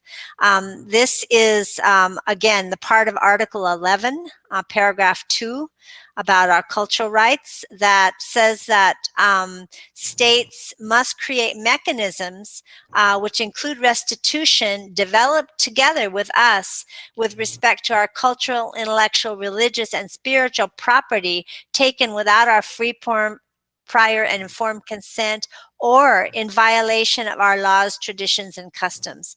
This is only one of 2 places that recognizes Indigenous peoples' laws per se, with that wording, laws, in the Declaration. And in this way, they recognize that we have laws that govern the use of our cultural property. And this is from my nation, the sacred Masakova ceremonial. Madam Andrea, Yes. you have another 4 minutes. Another 4 minutes. Okay, I will rush through with this then. I will do it quickly. It was in the museum in Sweden. We used the UN Declaration. We brought it. This is us speaking at UNESCO about this, the MRIP and the UN Permanent Forum. And in 2019, we got the UN MRIP, the Expert Mechanism on Rights of Indigenous Peoples, to accept it as a country engagement with Sweden and the Yaquis. This is our chairman speaking at the MRIP session and the chair of the MRIP at that time. And I want to thank Alexei Siskarev, who will be presenting next, for his advocacy as an MRIP member. And we recently were able to achieve an agreement with Sweden to return the Masakova after 17 years of fighting this issue, but using the UN Declaration. Really quickly, this is my last example, and this also affects our peoples. UN Declaration Article 29 says that states will take effective measures to ensure that no storage or disposal of hazardous materials shall take place in the lands or territories of Indigenous peoples without our free, prior, informed consent. And this is a tank put up by the companies dumping pesticides into the water. These are children that have actually died in our communities as a result of the pesticide contamination, just 2 of many. We took this issue to the UN Committee on the Rights of the Child in 2015, and they recognized environmental health for the first time as a new human rights category, protecting Indigenous children and also maternal health, and recommended that Mexico no longer accept the importation of pesticides that have been banned for use in the exporting country, such as the United States and Monsanto. We met and educated our communities. This is very important for you when you talk about implementation. Make sure your nations and communities understand their rights. And then just last year, the government of Mexico, as a result, announced their intention to prohibit the import of banned and dangerous pesticides. And that was in September of last year. I have another example, which I won't go into, I don't have time, but Article 18 of the Declaration affirms our right to participate in decision making that would affect us. And I was going to talk more about the UN Framework Convention on Climate Change and how we've utilized that right. This is us marching at the Conference of the Parties in past years, protesting the lack of participation by Indigenous peoples. And this is us doing the same thing at COP21 in 2015. And we were able to get the rights of Indigenous peoples finally recognized in the preamble. The first time a legally binding environmental convention has recognized rights of Indigenous peoples, and that was the Paris Agreement. Traditional knowledge was affirmed in the UN Declaration in Article 31. And so in the Paris Agreement, this was recognized and a new platform was agreed upon with the full participation of Indigenous peoples for the first time to strengthen our traditional knowledge and use it for adaptation, mitigation of climate change. Here's a picture of the adoption. Indigenous peoples together with the states. And remember, we couldn't even get in the room for negotiations, even at COP21. So here's the new body with full participation, equal of each Indigenous peoples from each of the regions and the states. And just to conclude, you can see the advances we've been able to make, but I just want to say one thing. After the UN Special Rapporteur on Rights of Indigenous Peoples, at the time it was Jim Anaya, did his tour of the United States and focused on implementation of the UN Declaration, we got wonderful recommendations, but one of the tribal leaders that participated in the sessions said, well, I just want to know, where is the teeth? You know, we have wonderful recommendations, we have a beautiful declaration, but how do we put teeth into this process? And he said, and then I realized when I was thinking about it, we're the teeth. Nothing was achieved. The adoption, the declaration, and all of the implementation, that examples I've given you just a few, have been achieved without the concerted, dedicated, and effective activism of Indigenous peoples from the grassroots to the international level. Chokwe Otessa, thank you very much. Yeah, thank you Thank you, very ma'am. much. Thank you very much, Andrea Carmen, for your wonderful speech and beautifully sharing the experience and the journey that you and your people you had. So now I ask Dr. Benjamin to translate into our local language, Hindi, in short. Thank you, Advocate Nicholas Barla, and thank you, Madam Andrea Carmen. साथियों, मैं madam के बारे madam ने जो हमें बोला, हमको चीजें समझाई, उसके बारे में आपको समझाना चाहता हूं। मैडम ने बोला कि वे यांकी नेशन से हैं, जो कि मेक्सिको और अमेरिका के बॉर्डर में है। Yaki, no Yankee, Yaki. Yaki. Thank you, madam.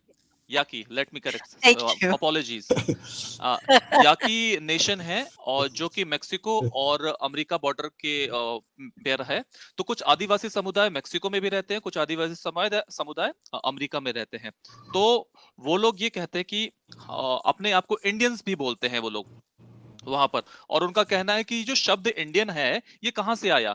ये क्रिस्टोफर कोलंबस जो उस जगह पर आए थे और यूरोपियन कॉलोनियल के तरीके से वहां पर जगह अपने आप को विस्तार कर रहे थे। तो उन्होंने जब वहां पर आए, बड़े थके मांदे थे, तो वहां के जो आदिवासी समुदाय थे, जो इंडियन आदिवासी समुदाय थे, उन्होंने उनके बड़ी खातिरदारी करी, उनको बड़ा सेवा सत्कार किया, और वो बड़े ताज्जुब में आ गए कि ये लोग तो दूसरे देश के हैं, दूसरे आदिवासी लोग, दूसरे इंसान लोग हैं, तो ये लोग मेरी इतनी सेवा क्यों कर रहे हैं। तो कृतज्ञता से, वो इटली के थे, तो उन्होंने अपनी इटालियन भाषा में उनको बोला इंदियोस, और उस इंदियोस को अंग्रेजी में आते आते वो इंडियन में तब्दील हो गया। वो शब्द इंडियोस इटली से इंग्लिश में इंडियंस आ गया। तो ये उन्होंने बतलाया कि ये शब्द इंडियन कहां से आया है। और साथ ही साथ उन्होंने बोला है कि इंटरनेशनल इंडियन ट्रीटी काउंसिल जो आईआईटीसी है उसकी स्थापना कैसे हुई, 1994, 1977 और 1960 के दशकों में किस तरीके से जब उनके जितने भी चीफ लोग थे वो लोग न्यूजीलैंड गए थे और लीग ऑफ नेशन के साथ उन्होंने जब वार्ता करी थी और उनको बता बिल्कुल बाहर गेट के बाहर निकाल दिया गया था। लीग ऑफ नेशन को मैं बतलाना चाहूंगा कि आज के समय में लीग ऑफ यूनाइटेड नेशन को पहले लीग ऑफ नेशन बोला जाता था। तो जब लीग ऑफ नेशन जब वो पहले गए वहां पर तो उनको बिल्कुल बाहर खदेड़ दिया गया और वे लोग वहां पर बिल्कुल सम्मिलित नहीं हो पाए। तो ऐसे करते करते जैसे कि इससे पहले भी हमारे सर केनेथ डियर ने ये बोला कि उन लोग आदिवासियों को अनुमति नहीं दिया जाता था अंदर आने के लिए, तो यहाँ पर भी उनको अनुमति नहीं दिया गया। लेकिन जुझारू रूप से वे लोग किसी ना किसी तरीके से वहां पर जेनेवा में गए, अमेरिका में गए और कई जगहों में जा जा करके अपनी बातों को रखा और डिक्लेरेशन हासिल किया, जो कि जिसको मैं बार बार फिर से रिपीट नहीं करना चाहूंगा क्योंकि हमारे केनेथ सर ने उसको पहले से ही बोल दिया है। मैं आज आपको साथियों बतलाना चाहूंगा कि बहुत सारे लोग सवाल करते हैं कि यूएनडीआरआईपी बाइंडिंग नहीं है। यूएनडीआरआईपी एक तरीके से एक कोई भी देश इसको ऐसा नहीं है कि उसको अपनाना ही अपनाना है। बहुत सारे लोगों के श्रोताओं के मन में सवाल आता है। तो मैडम ने बोला कि ऐसा नहीं है कि बाइंडिंग नहीं है, बाइंडिंग हमें करना है और हमें किस प्रकार से करना है उन्होंने उदाहरण भी दिया है कि अगर हम चाहते हैं कि यूएनडीआरआईपी को भारत में उसको सक्रिय रूप से लागू किया जाए, तो उन्होंने कुछ उदाहरण दिए हैं जो उन्होंने अपने देशों में यानी मेक्सिको में उन्होंने किए। पहला उदाहरण जो उन्होंने दिया वो था tribal nation state of California में कि जहां पर आर्टिकल 43 जो मिनिमम स्टैंडर्ड मेंटेन करना था कि हम मिनिमम स्टैंडर्ड मेंटेन करके चलेंगे और ये जो आर्टिकल्स जो भी होगा इसमें हमारे देश को यानी मेक्सिको देश को इसको पालन करना ही होगा और इस जितने भी एक्टिविस्ट लोग थे उस पर बहुत ज्यादा दबाव डालते थे। तो उन्होंने एक उदाहरण दिया कि आर्टिकल 11 का अनुच्छेद 2 जो कल्चरल राइट्स है, जिसमें कि यूएनडीआरआईपी में लिखा है कि जो कल्चरल राइट्स है आदिवासियों का वो खुद में उसमें भी उनका एक नियम और कानून होता है, उसको लॉ के नाम से बोला जाता है। यानी कि संयुक्त राष्ट्र ये घोषणा करती है कि उनका जो कल्चरल जो अधिकार है, जो रूढ़िवादी प्रथा है वो खुद में एक कानून है। तो जब संयुक्त राष्ट्र उसको मान रहा है तो उन्होंने अपनी सरकार पर दबाव डाला और बोला कि ये जब वहां के कानून जब संयुक्त राष्ट्र मान रहा तो आपको भी मानना होगा कि ये हमारा कानून है और इस कानून के परे कुछ भी नहीं हो सकता, हमारा खुद का अपना कानून है। तो उस कारण से उन्होंने अपने मेक्सिको में जगह पर वहां के नेताओं से मिल करके वहां पर ये डिक्लेयर करवाया कि आदिवासियों का खुद का अपना रूढ़िवादी प्रथा और वही उनका कानून है। ये पहली जीत हासिल करी। दूसरा उदाहरण उन्होंने दिया कि 29 आर्टिकल 29 में भी एक इस प्रकार से क्लॉज था कि यूनाइटेड नेशन के यूएनडीआरआईपी में कि no storage of hazardous material in indigenous peoples area, मतलब आप किसी भी प्रकार के जो टॉक्सिन जो भी जहरीले पदार्थ हैं वो किसी प्रकार के आदिवासी क्षेत्रों में उसको नहीं छोड़ गए। उदाहरण के तौर पर जो बड़ी बड़ी एमएनसी की कंपनियां जो फैक्ट्रियां हैं अपना जो जहरीला पानी नदी में बहा देते हैं, नाले में बहा देते हैं और उस पानी को जब आदिवासी लोग पीते हैं तो बीमार पड़ जाते हैं और मर जाते हैं। तो उन्होंने सीधे उस चीज को दबाव में डाला अपने क्या बोलते हैं अपने देश में और उन्होंने बोला कि बहुत सारे बच्चे लोग इस पानी को पी करके मर जाते हैं, तो ये राइट ऑफ चाइल्ड है 2015 का, ये राइट ऑफ चाइल्ड है। और राइट ऑफ चाइल्ड को उन्होंने यूएनडीआरआईपी के आर्टिकल के साथ जोड़ करके अपने देश के सामने जब प्रस्तुत किया तो सरकार को झुकना पड़ गया। तो कहने का मतलब यह है साथियों कि यूएनडीआरआईपी को हमें किसी ना किसी का दूसरे कानून का सहारा ले करके आगे बढ़ाना होगा। और तीसरा उन्होंने उदाहरण ये दिया कि 18वां आर्टिकल जो है अनुच्छेद 18 जो कि United nation framework of climate change UNFCCC के बारे में बात करता है। इसमें जो कोप 14 था और कोप 21 था इसमें आदिवासियों की सहभागिता थी ही नहीं, उन्होंने आदिवासियों को बुलाया ही नहीं। तो पेरिस एग्रीमेंट में भी उन्होंने बोला कि हम लोगों को आदिवासियों को और आदिवासियों की बातों को रखना पड़ेगा और क्लाइमेट चेंज में तो सबसे बड़े लीडर जो होते हैं वो आदिवासी ही होते हैं हमारे क्लाइमेट को बचाने के लिए।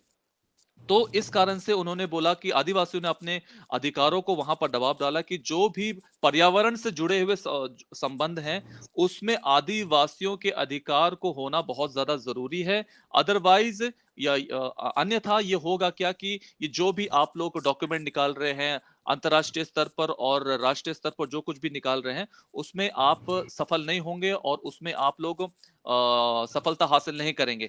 तो इस प्रकार से उन्होंने हमें ये बतलाने की कोशिश करी कि हम अपने भारत में इस चीज को कैसे लागू कर सकते हैं। भारत में लागू कर सकते हैं कि यूएनडीआरआईपी का एक फ्रेमवर्क है, उसको हम अलग अलग कानूनों के साथ, जैसे कि महिला अधिकार, बच्चों का अधिकार और मानव अधिकार, इन सब चीजों के को मिला करके जब हम सरकार के सामने दलीलें पेश करते हैं तो ऑटोमेटिकली सरकार उस चीजों को देखती है और यूएनडीआरआईपी को भले ही वो सरकार ना माने लेकिन अपने जो कानून अधिकार जो उन्होंने खुद को बनाए हैं, जैसे संविधान में कुछ कानून अधिकार बनाए हैं और मानव अधिकार कानून उनके खुद के हैं, उस वो कानून और संयुक्त राष्ट्र के कानून मिले जुले उन दोनों को रख करके उस पटल में रखेंगे तो उन्होंने बोला है कि आपको जीत जरूर हासिल होगी और सरकार को आपकी नीतियों को मानना पड़ेगा और आपके अधिकारों को उनको देना पड़ेगा।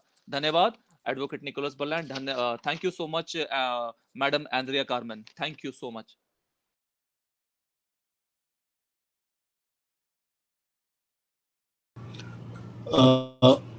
ओके, बहुत बहुत धन्यवाद doctor Benjamin ji. Thank you very much, Dr. Benjamin, for translating into Hindi. And yeah, I was very happy that Madam Andrea was understanding some of our languages and our words, our situation. That's good. Yeah. So as indigenous people and tribals, we could understand each other, definitely. Satyo, there will be questions now, Andrea. Satyo, अभी जो सवाल आप लोग पूछने वाले हैं, चाहे कुछ भी सवाल आप लोग पूछना मांगते हैं मैडम को, तो आप लोग आपका चैट बॉक्स में लगाइए ताकि हम लोग कुछ सवाल को ले सकते हैं। I have asked our viewers to put the questions in the chat box so that we can take up the questions to Andrea.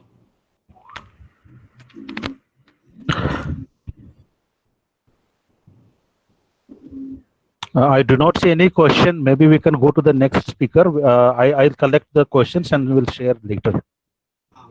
Acha, okay. So yeah. Maybe at the end the questions will come. So that is also good. Yeah. So I have also personal questions. So I will ask you at the end. So that's okay. Thank you very much. So at the end we'll take other questions. Alexei, are you there? Alexei? He was here. He is from Russia, but he is not seen. So I think some technical problem or he has left the things. I do not know.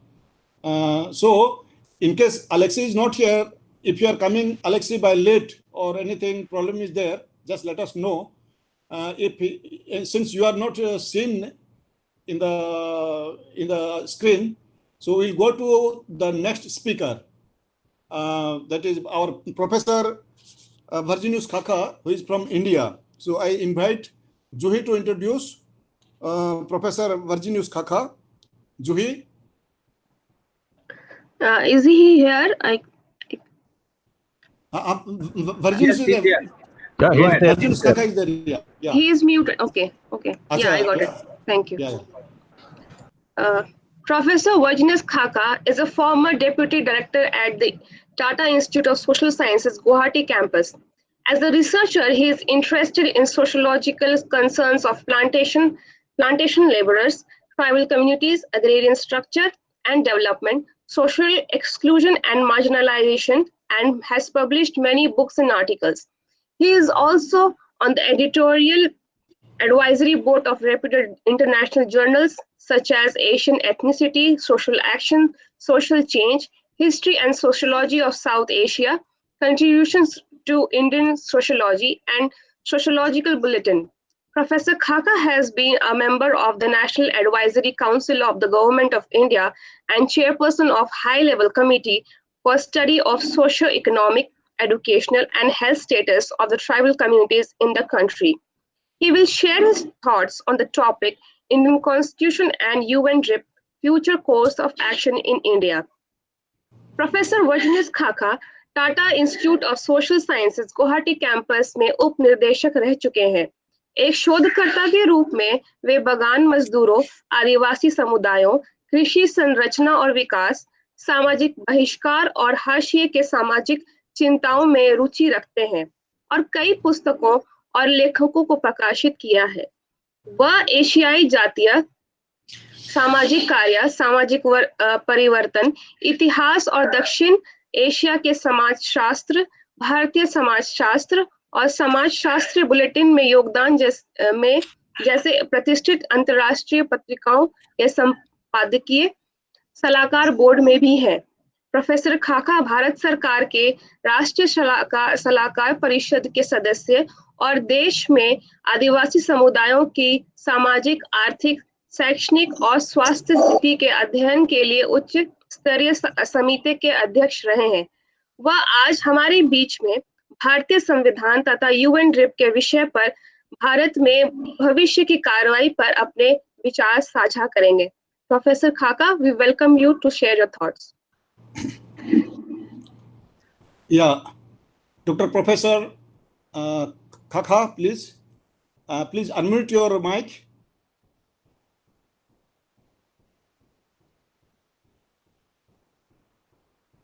Professor Khaka, please unmute your sound system.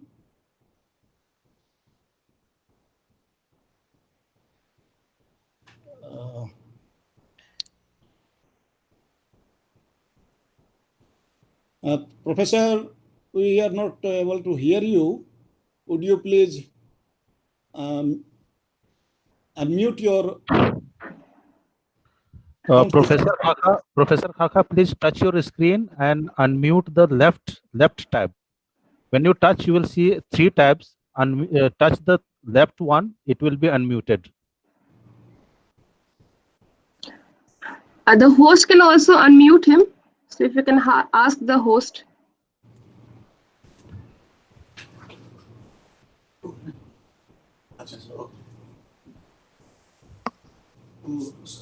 Sound system. Sound system, बोले sound system.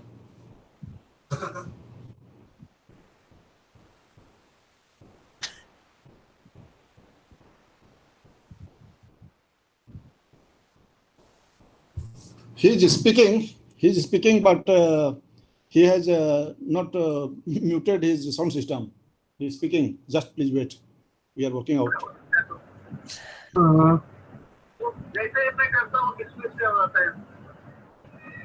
अच्छा, mute हो जाता है अपने से। ये अच्छा, दोनों को करिएगा तो वो वीडियो को भी और इसको भी। हाँ, इधर से नहीं हो पा रहा है।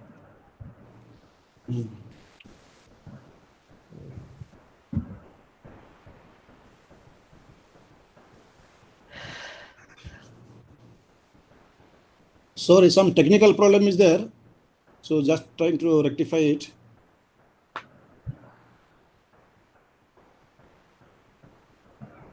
If there is any one question for Andrea, Nicholas, we can take up. Achha, We'll some questions. Yeah, that's a good idea. Yeah. Meanwhile, just please see somebody, talk to Professor Khaka, and if there are some questions, then just let us ask Andrea. Yeah.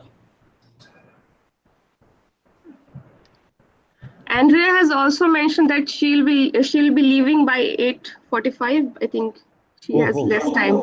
I see. So I think Father Nicholas, you can also ask your questions to her. Yeah. Okay. Andrea, I myself, I was asking how this international indigenous peoples, the Treaty Council is functioning, and what are the activities they are doing, their structure, and how they are related to the government. So if you could explain that one, so we can understand in our Indian situation. Of course, thank you. The International Indian Treaty Council was founded to be an international voice and a representative organization. So our affiliates are not individuals. They are tribes, nations, networks, traditional societies, from all the way from Alaska, Canada, United States, Mexico, Central America, all the way down to Argentina, and then to the islands in the Caribbean, as well as to the Pacific Islands. And we have conferences every 2 years because it's quite an endeavor to bring everyone together. And the affiliates of the International Indian Treaty Council adopt resolutions by consensus that then guide our policies and positions on these issues. And we were as I mentioned, the first Indigenous organization to have what's called consultative status with the UN Economic and Social Council. And now we're the only one that has what's called general consultative status with ECOSOC.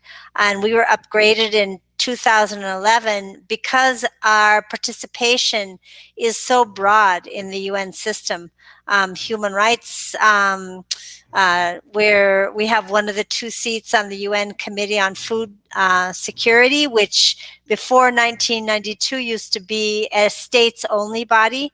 That's another example. I just didn't have time that we were able to use the UN Declaration to open up some of the UN processes to actually seat Indigenous peoples representing themselves in these processes. So we work in, many of the different environmental convention processes, as well as the food sovereignty, food security, and human rights arenas.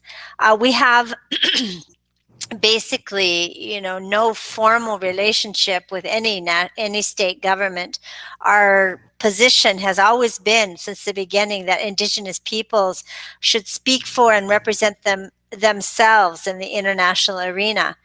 And before we and other Indigenous peoples begin to work internationally, it was the countries, the states that would speak, excuse me, on behalf of Indigenous peoples, and of course report that Indigenous peoples were very happy and satisfied in their countries. So when we began to go and other Indigenous peoples began to go internationally, we could, if we needed to, refute those the rosy pictures that the states still present at the treaty bodies. If you go, it doesn't matter what state, Mexico, China, United States, Canada, they all present a very nice picture of the situation with human rights for Indigenous peoples. So we need to be there to let the treaty bodies know and let the world arena know what the real situation is, not just to complain about our human rights violations, of which there are many, of course,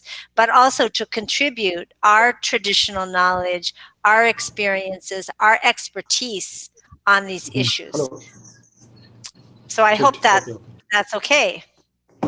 Okay, that's good. And how the in a planning and development perspective in terms of governance, how you are participating Indian Treaty Council, how it participates in the development and governance system? Well, we represent nations and governments of Indigenous peoples, and we support them integrating a human rights approach based on the UN Declaration, but also the other instruments that have been developed, whether it's, the UN Committee, the Convention on Elimination of All Forms of Racial Discrimination, the Human Rights Committee, the international covenants, so they can understand how to integrate these policies into their own government structures. So it's very important, that we recognize that we, as Indigenous peoples and nations, have governments that precede the existence of the colonial nations. We also call upon consistently the national governments and their subsidiaries, provinces, municipalities, to implement human rights obligations that they have accepted internationally. And it's really surprising how many state government bodies and agencies and officials don't even understand that their state has, for example, adopted the UN Declaration on Rights of Indigenous People, or adopted the Paris Agreement, or adopted the Third Convention, etc. So many times it's up to us to educate state governments as well, country governments, on these matters of their Yeah. own obligations under human rights Okay. standards. Thank you. Yeah. Okay. Thank you very much. Benjamin, just translate into Hindi for our our understanding. धन्यवाद father.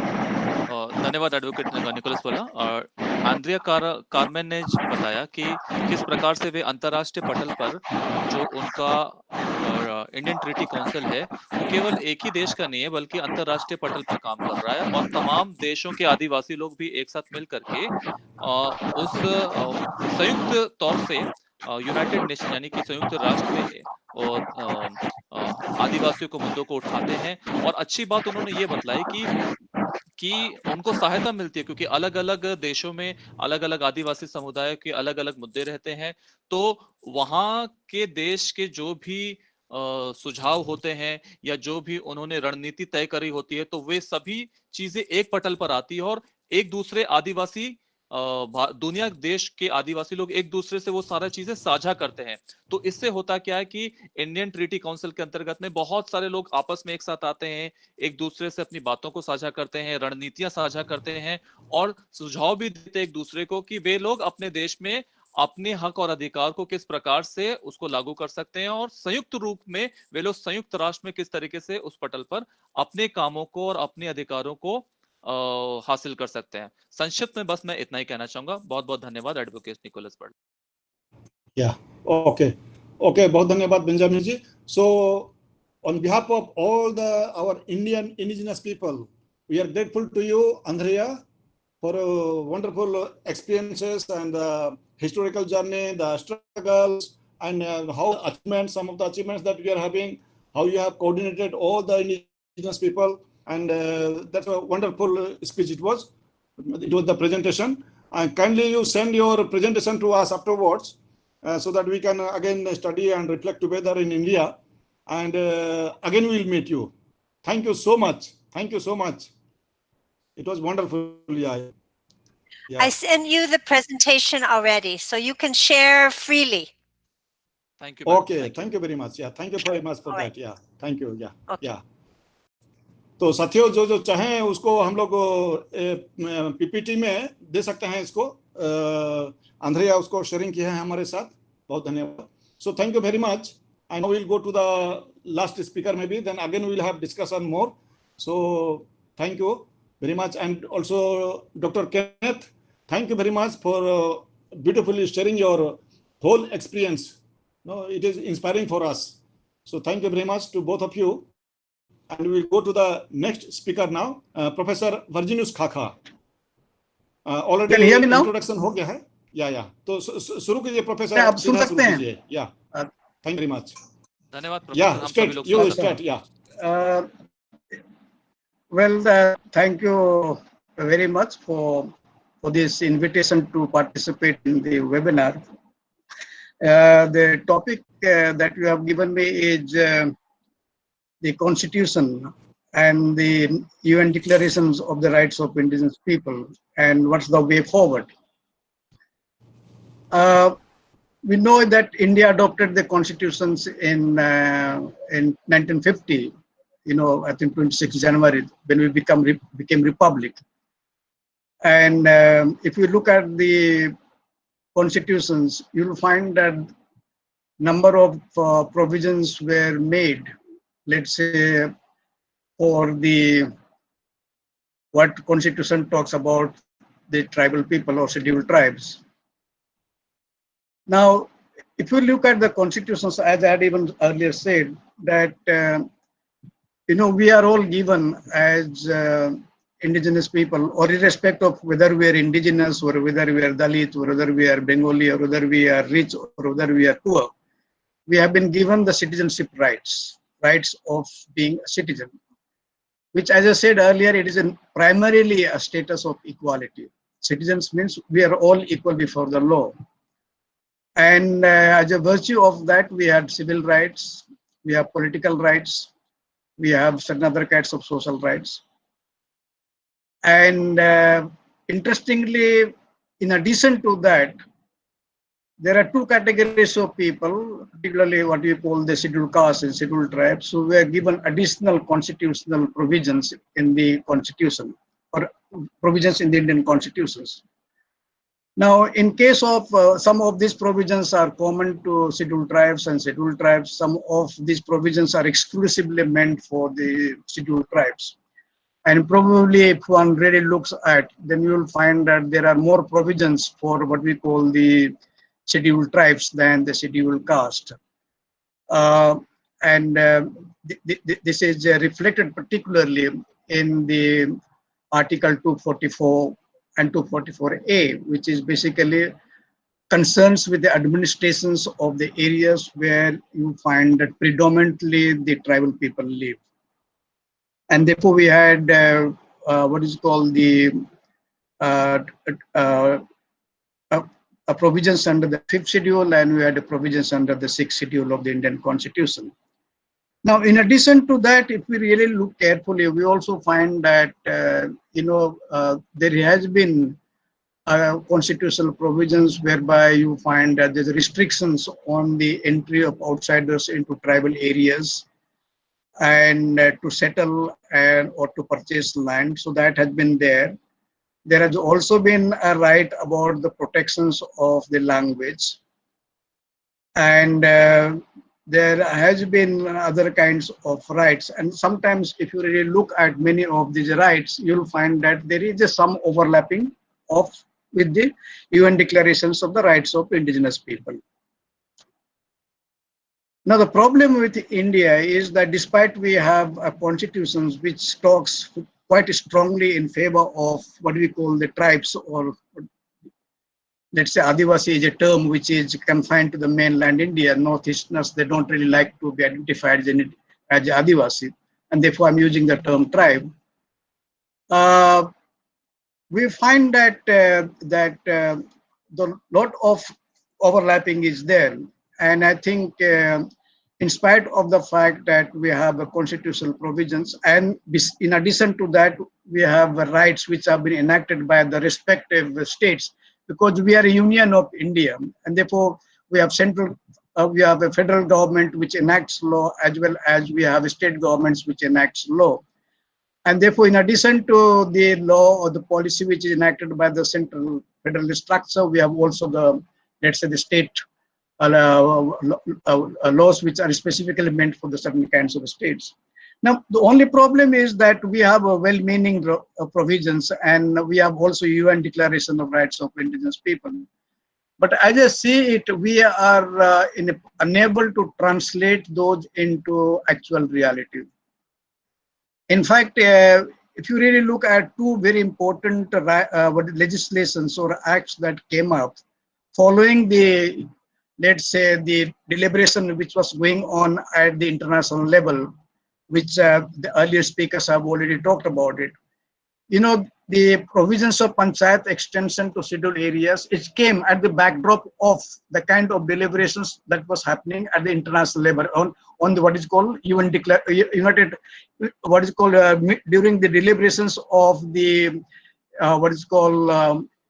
working groups on indigenous people. So working groups of indigenous people, in fact, were coming with a lot of ideas, lot of, as I said, that articles were already formulated.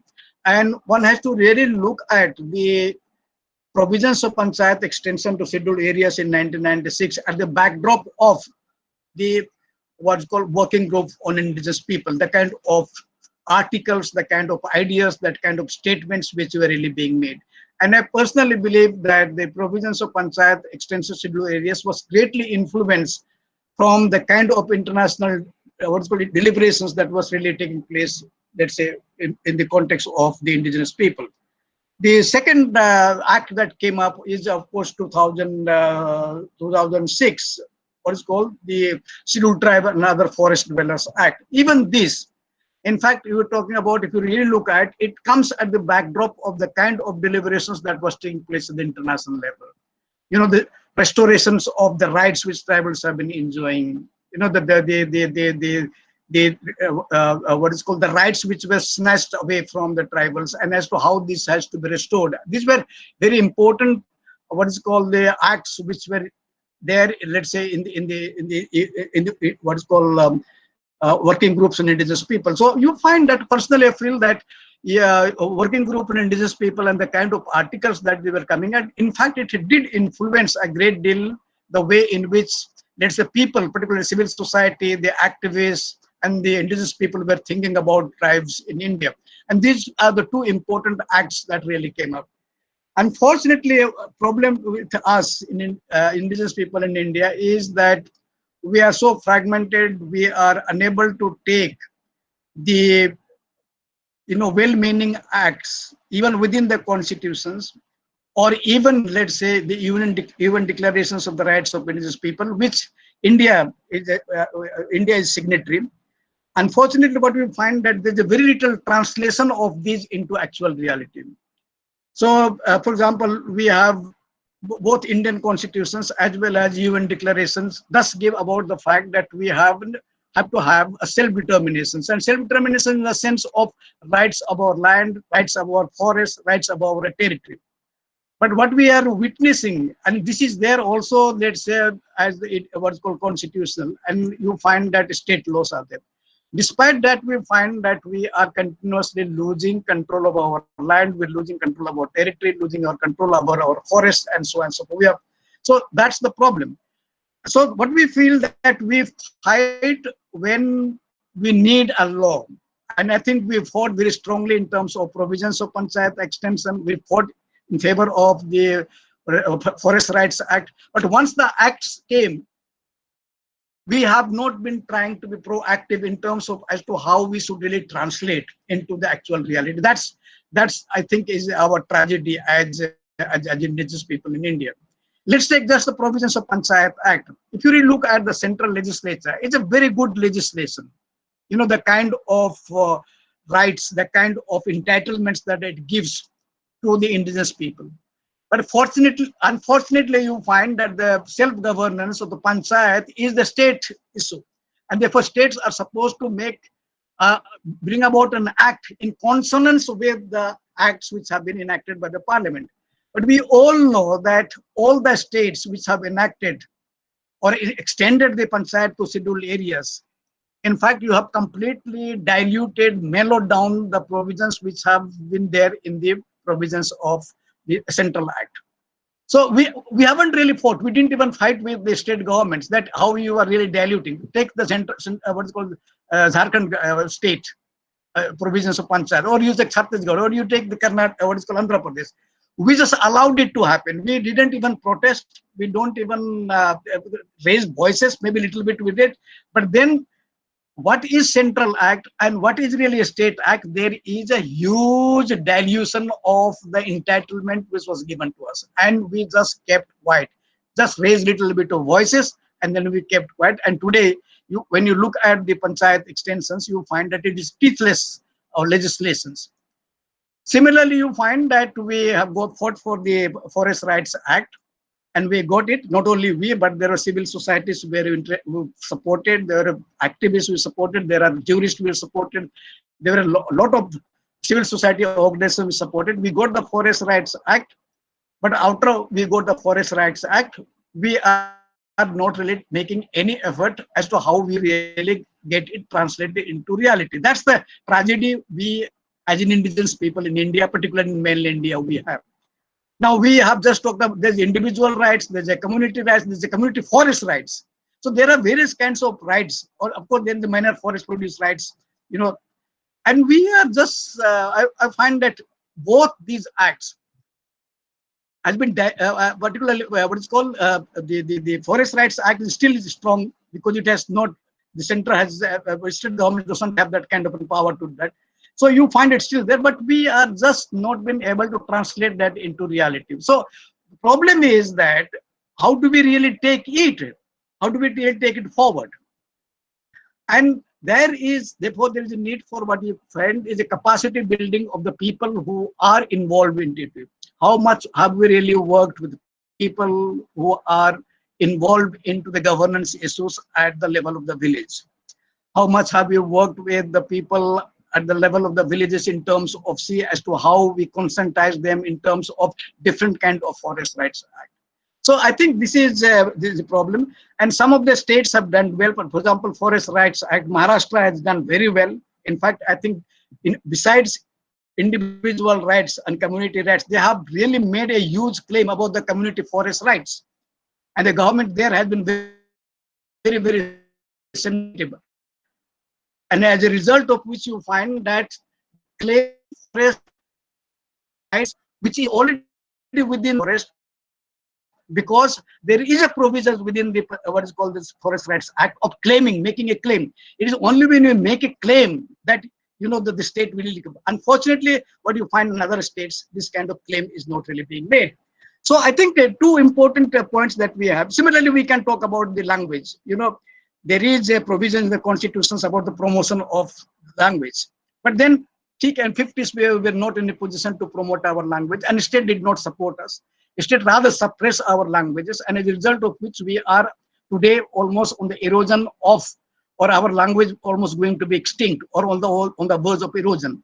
Now I think we have become educated today, we have become conscious, and I think it is for us as to how we really take it forward in order to address these issues of language.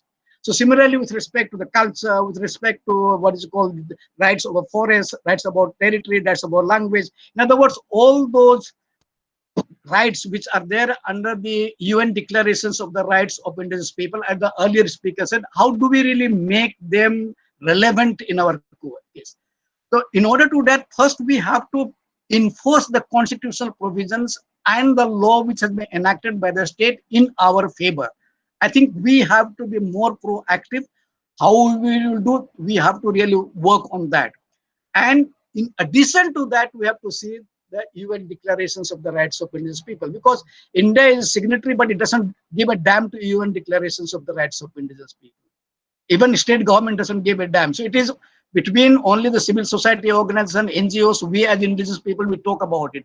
But the stakeholders, particularly the governments, they just don't give any what is called any concern to this kind of declarations. And we have to really therefore work what is called collectively, consciously, and from the grassroots to the block, to the state, to the regions, and to the national level. So we have to really work it out in that way. It is only when that we can really able to fight it out. So to me, if you really ask me what is the way forward, the first way forward is that how do we really become proactive in terms of taking forward the law or the act which is already there in the Indian constitutions, or the law which has already been enacted by the parliament or state legislature, and how do we really take forward some of the declarations, UN declaration of the rights of indigenous people, particularly with respect to the language, with respect to the culture, with respect to education, and so on and so forth. So these are the areas which we have to think about it. And therefore, it is more of the way in which we address ourselves. We come together, we deliberate, we discuss, we work out a strategy, how we make alliance building, how we take it for alliance with the larger what's called civil society, and so on. This is the only way I can see it, because as far as the rights are concerned, we have plenty, both in terms of constitutions, in terms of law, and in terms of UN declarations of the rights of indigenous people. If we say that the state will implement, it is not going to implement. State will just sit there. You have to make state implement the law. And that is where we have been very poorly equipped. Even I remember in the 50s, there was Land Reform Act. The states which were very much organized in terms of mobilizing the peasants and the cultivators, they got the best land reform. Those states which were not mobilizing themselves, the land reform was a failure. It is precisely this, that the states which are going to mobilize, which are going to fight, probably you will find that there will be a greater mileage and greater advantage, or greater rights that we can assert, let's say. Otherwise, you find that that is really going to be a problem. So if you Way forward is that we must understand law, take the law seriously, see as to how we take it forward, and in order to do that, we mobilize and conscientize people who are at the grassroots level. Thank you. I just keep it discuss some sort. Thank you professor Yeah. वर्जिनियस खाका। मेरे जितने भी साथी लोग हैं, मैं उस professor वर्जिनियस खाका का हिंदी में अनुवाद करने की कोशिश करूंगा। प्रोफेसर वर्जिनियस खाका का जो टॉपिक दिया गया था वो था कि यूएनडीआरआईपी संयुक्त राष्ट्र के द्वारा आदिवासी अधिकार को घोषणा और भारतीय संविधान के बीच में तुलनात्मक तरीके से वे अपनी बातों को यहाँ पर रखें, और ये इनका टॉपिक था। उन्होंने ये बतलाया कि भारत के संविधान में भारत के अधिकारों के बारे में काफी कुछ लिखा हुआ है। अनुच्छेद 244 में भारत के पांचवी अनुसूची और छठी अनुसूची के एडमिनिस्ट्रेशन यानी कि प्रशासन और नियंत्रण के बारे में काफी कुछ लिखा हुआ है। अनुच्छेदों की बात किया जाए तो पांचवी अनुसूची और छठी अनुसूची में भी बहुत कुछ आदिवासी इलाकों का प्रशासन और नियंत्रण के बारे में बहुत कुछ बतलाया गया है, रूपरेखाएं दी गई हैं। और साथ ही साथ उन्होंने ये भी बतलाया कि एक बहुत ही सशक्त कानून आदिवासियों के हितों में भी लाया गया, जिसको अंग्रेजी में provision of panchayat extension to scheduled areas भी बोला जाता है, और शॉर्ट फॉर्म में इसको पी पेसा भी कहा जाता है। और उन्होंने ये बतलाया कि किस प्रकार जो पी पेसा का जब गठन हो रहा था, जब इसमें नियम कानून बन रहे थे, तो उसी उन्हीं वर्षों के दौरान यानी कि 1992, 1993, 94 के दरमियान ही जब पी पेसा के कानूनों का गठन हो रहा था, तो संयुक्त राष्ट्र के पटल पे भी जो working group of indigenous people है, जो कि वहां की एक कमेटी बैठती है जो आदिवासियों के मुद्दों के ऊपर चर्चाएं करती है, तो वहां पर भी आदिवासी अधिकारों के बारे में और कानून को कैसे लाया जाए उसके बारे में काफी कुछ चर्चाएं चल रही थी। तो जितने भी हमारे आदिवासी यहाँ के जो बुद्धिजीवी लोग थे, उन्होंने उस working group of indigenous people वहां की कमेटी से तो थोड़ी सी बातों को खींचा, थोड़ा सा ज्ञान को खींचा और अपना ज्ञान थोड़ा सा लगाया, और उसके बाद पी पेसा कानून जो 1996-1997 में जो बना, उसको आज आप देख पा रहे हैं। उसी प्रकार से उन्होंने ये भी बताया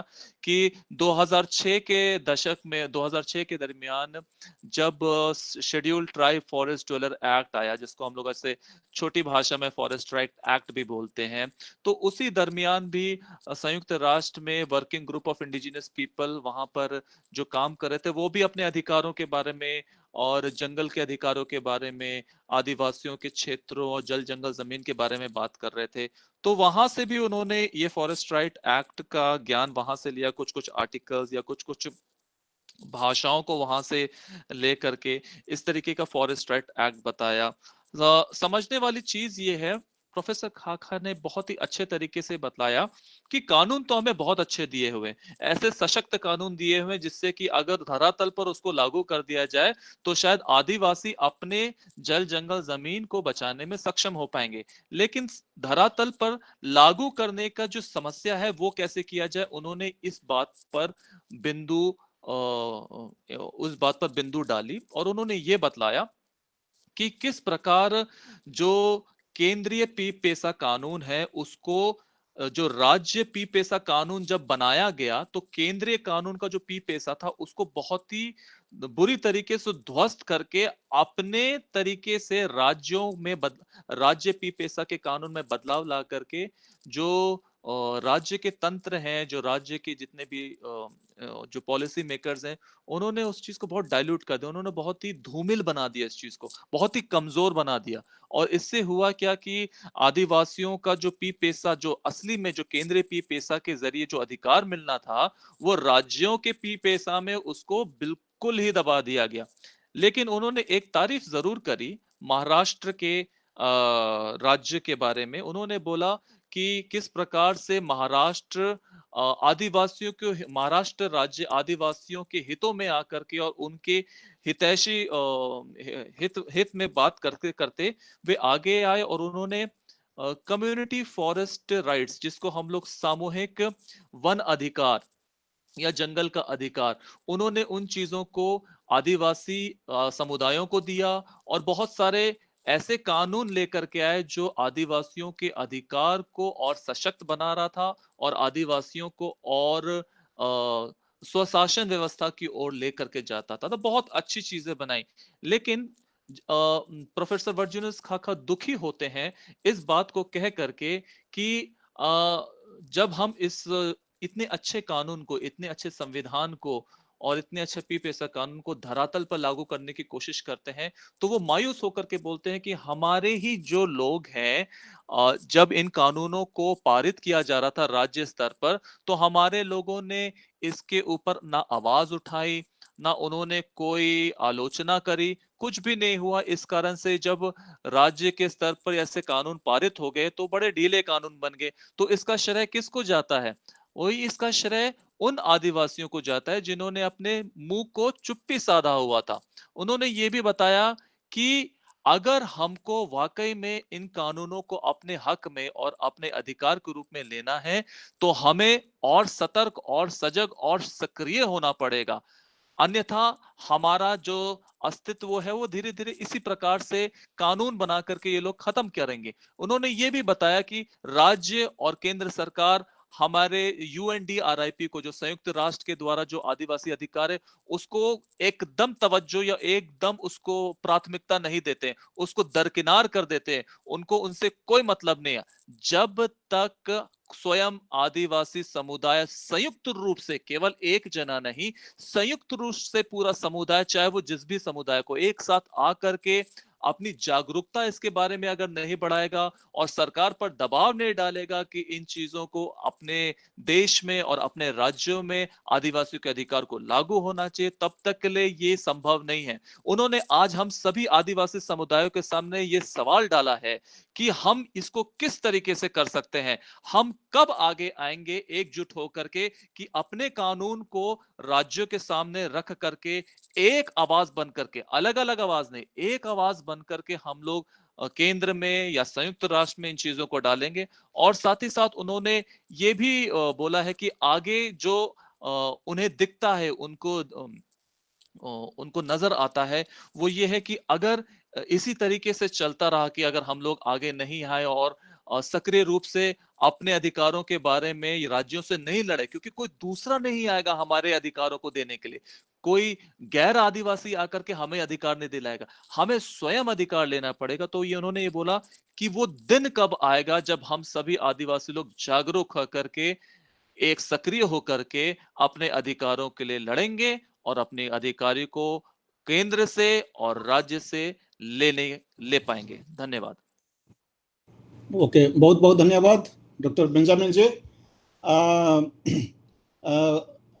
प्रोफेसर खाका के लिए कुछ कुछ सवाल आ गए हैं ऑलरेडी, तो एक मैं पढ़कर सुना रहा हूँ। मैं 2-3 क्वेश्चन है, एक ही बार में पढ़ूंगा, आप थोड़ा उसको इंटीग्रेशन कर थोड़ा हमको समझा सकते हैं। क्वेश्चन नंबर 1, भारत में आदिवासियों के हालत बहुत ही बुरी है, उनके सामने उनके अस्तित्व का सवाल है।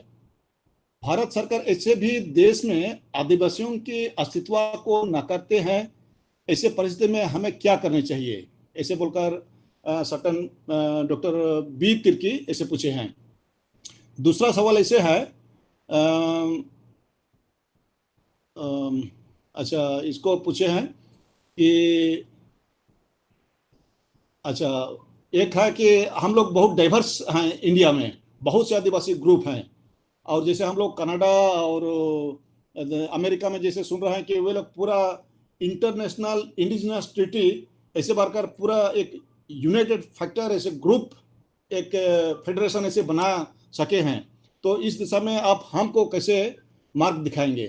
ये 2 सवाल, इम्पोर्टेंट सवाल आया है। प्रोफेसर खाका, इसको ऊपर थोड़ा अपना आप गाइडलाइंस हमको बताइए। Thank you.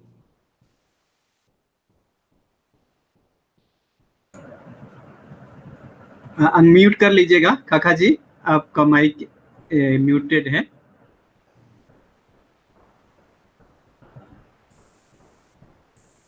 आवाज नहीं आ रही है आपकी।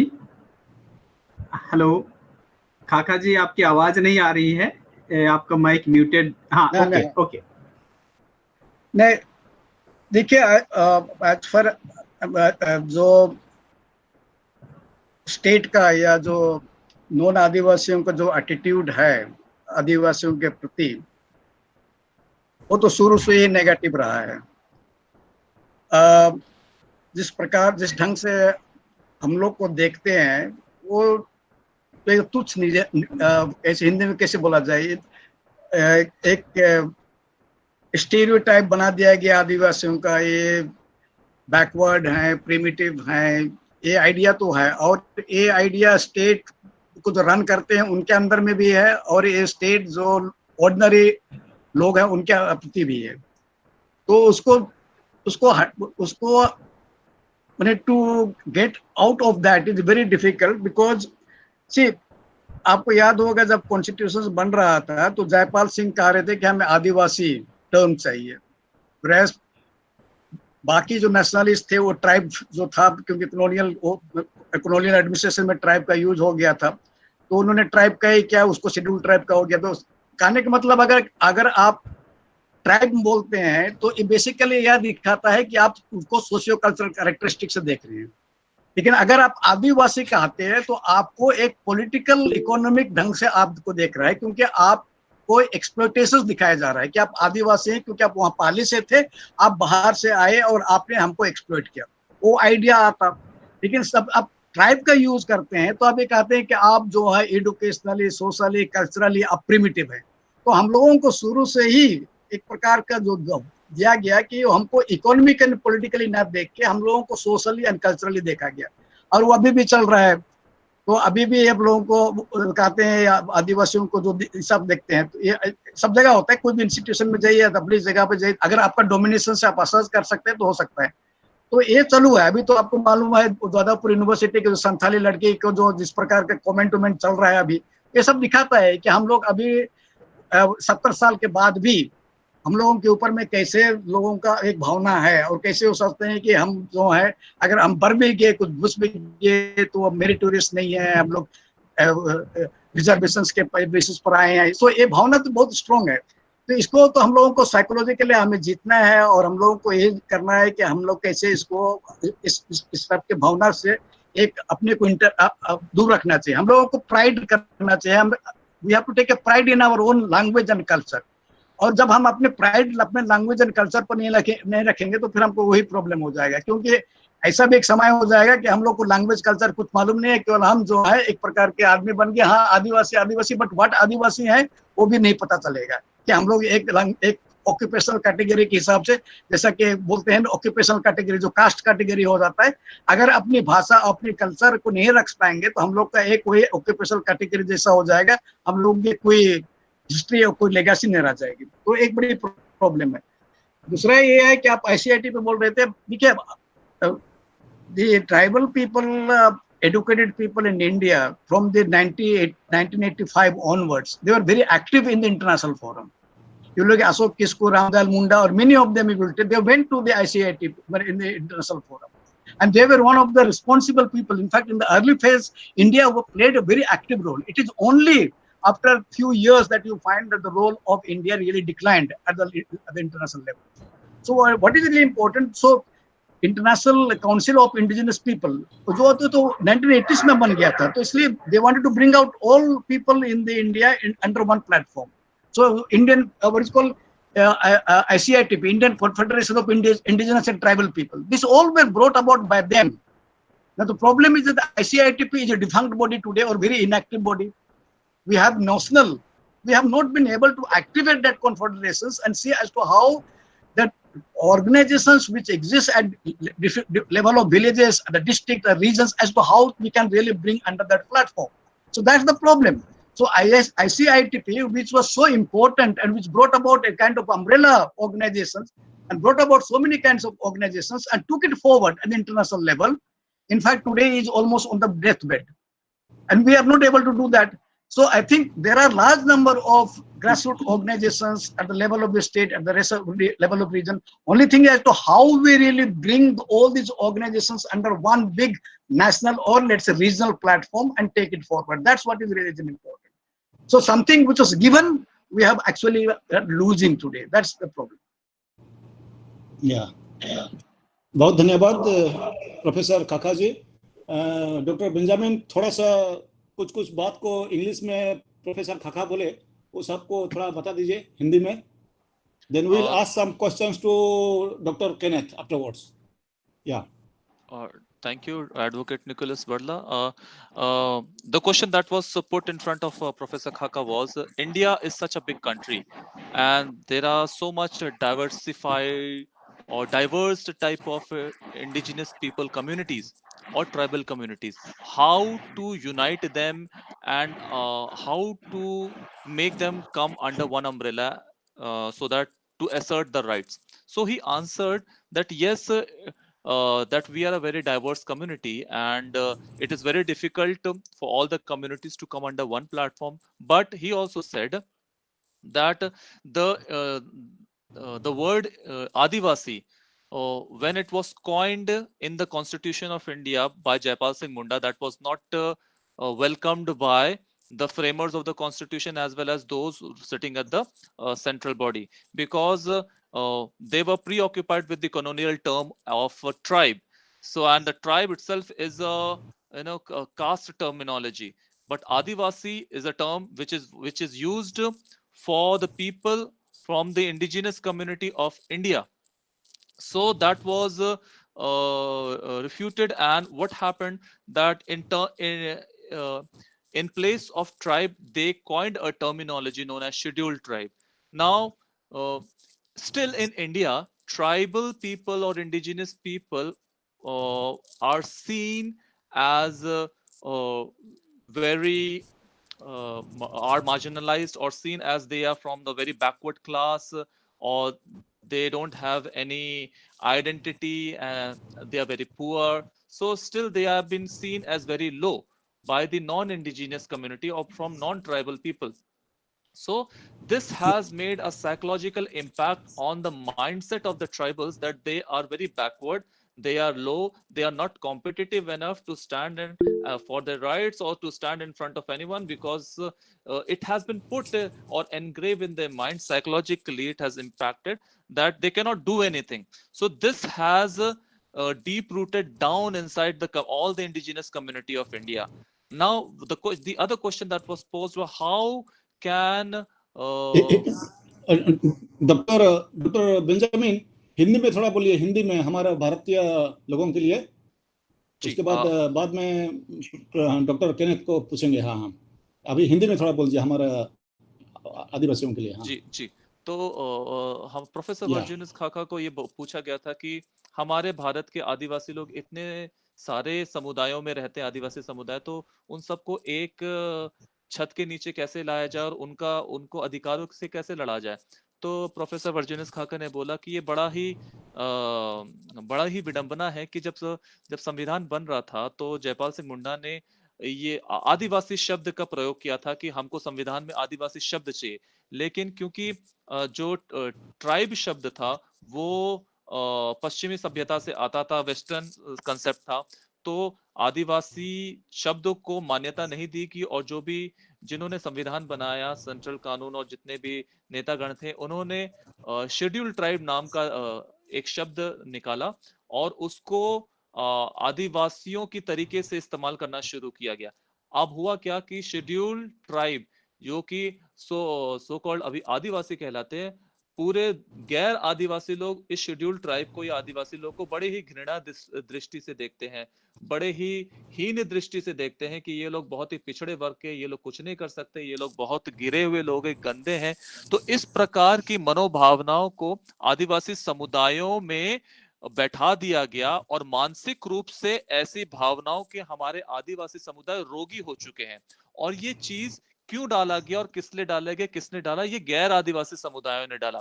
आज जरूरत है कि हमें अपनी चीजों पर गर्व करना चाहिए, घमंड करना चाहिए और हमें अधिकारों, प्रोफेसर वर्जिनियस ने बोला कि हमको अपने अधिकारों के बारे में बहुत जोर देना होगा। अन्यथा जब हम अपनी भाषा भूल जाएंगे, हम अपनी संस्कृति भूल जाएंगे, तो हम सिर्फ एक मनुष्य बन करके रह जाएंगे, हम आदिवासी नहीं बन करके रह जाएंगे। और शब्द जो शेड्यूल ट्राइब है वो सिर्फ कोटा के रूप में इस्तेमाल होगा कि हाँ ये शेड्यूल ट्राइब वाले लोग पिछड़ी जाति वाले हैं, पिछड़े लोग वाले हैं, और इसके अलावा इनका कोई अस्तित्व नहीं है। तो आज जरूरत है, जब उनसे पूछा गया कि किस तरीके से सारे समुदायों को एक लेकर के आया जाए, तो प्रोफेसर वर्जुनस ने बोला कि 1980 और 1985 के दशक में आदिवासी समुदाय संयुक्त राष्ट्र में बहुत ज्यादा सक्रिय था। जयपाल सिंह मुंडा के समय और बहुत सारे हमारे अगुओं के जरिए बहुत ज्यादा संयुक्त राष्ट्र में एक्टिव था, लेकिन आज बहुत ही निष्क्रिय पड़ गया है। और एक संस्था थी जिसका नाम है ICITP, Indian confederation of indigenous and tribal people. तो वो संस्था जब 1980 और 85 के दशक में बहुत ज्यादा सक्रिय थे, आज वही संस्था मृत्यु के शैया पर लेटी हुई है, उसको वो बिल्कुल सक्रिय नहीं है, वो काम नहीं कर रही। तो अगर हम अपनी ही विरासत को अच्छे, अपने ही धरोहर को अच्छे से सजो करके नहीं रखेंगे, तो हम कैसे अपेक्षा कर सकते हैं कि हम आदिवासी एक छत के नीचे आएंगे। आज जरूरत है कि हमारे क्षेत्रीय स्तर पर, राष्ट्रीय स्तर पर हमारी कुछ ऐसी संस्थाएं जो जमीन से जुड़ी हुई है, वे सब लोग अगुवा लें और सभी समुदायों को या सभी आदिवासी संस्थाओं को एक साथ लाएं, जुटाएं, और फिर से हम लोग सशक्त रूप में आगे आकर के, चाहे वो संयुक्त राष्ट्र हो, चाहे वो हमारा अपना भारत राज्य हो, वहां पर आकर के अपने अधिकारों के बारे में बोलें। थोड़ा सा मैं अंग्रेजी में बोलना चाहूंगा। When the question of how to bring indigenous community together under one platform, Professor Virginus Khaka stated that during the year of 1980s and 1985, ICITP was one of the organizations that took the lead, and in that Jaipal Singh Munda ji and other leaders were very active and proactive in United Nations as well as in the India, to claim the rights and to assert the rights of indigenous people in UN as well as in India. But that ICITP organization now is on the deathbed. वो बिल्कुल मरणशैया में है. It is not active and it is not taking proactive role in bringing people together. So today the need of the hour is that the grassroots indigenous organization should come up. There should be new organization that should come up, and they should form committees or council at the regional level, at the national level, and together they should mobilize all the indigenous organization and all the indigenous community to assert the rights at the United Nations as well as at the national level. Thank you.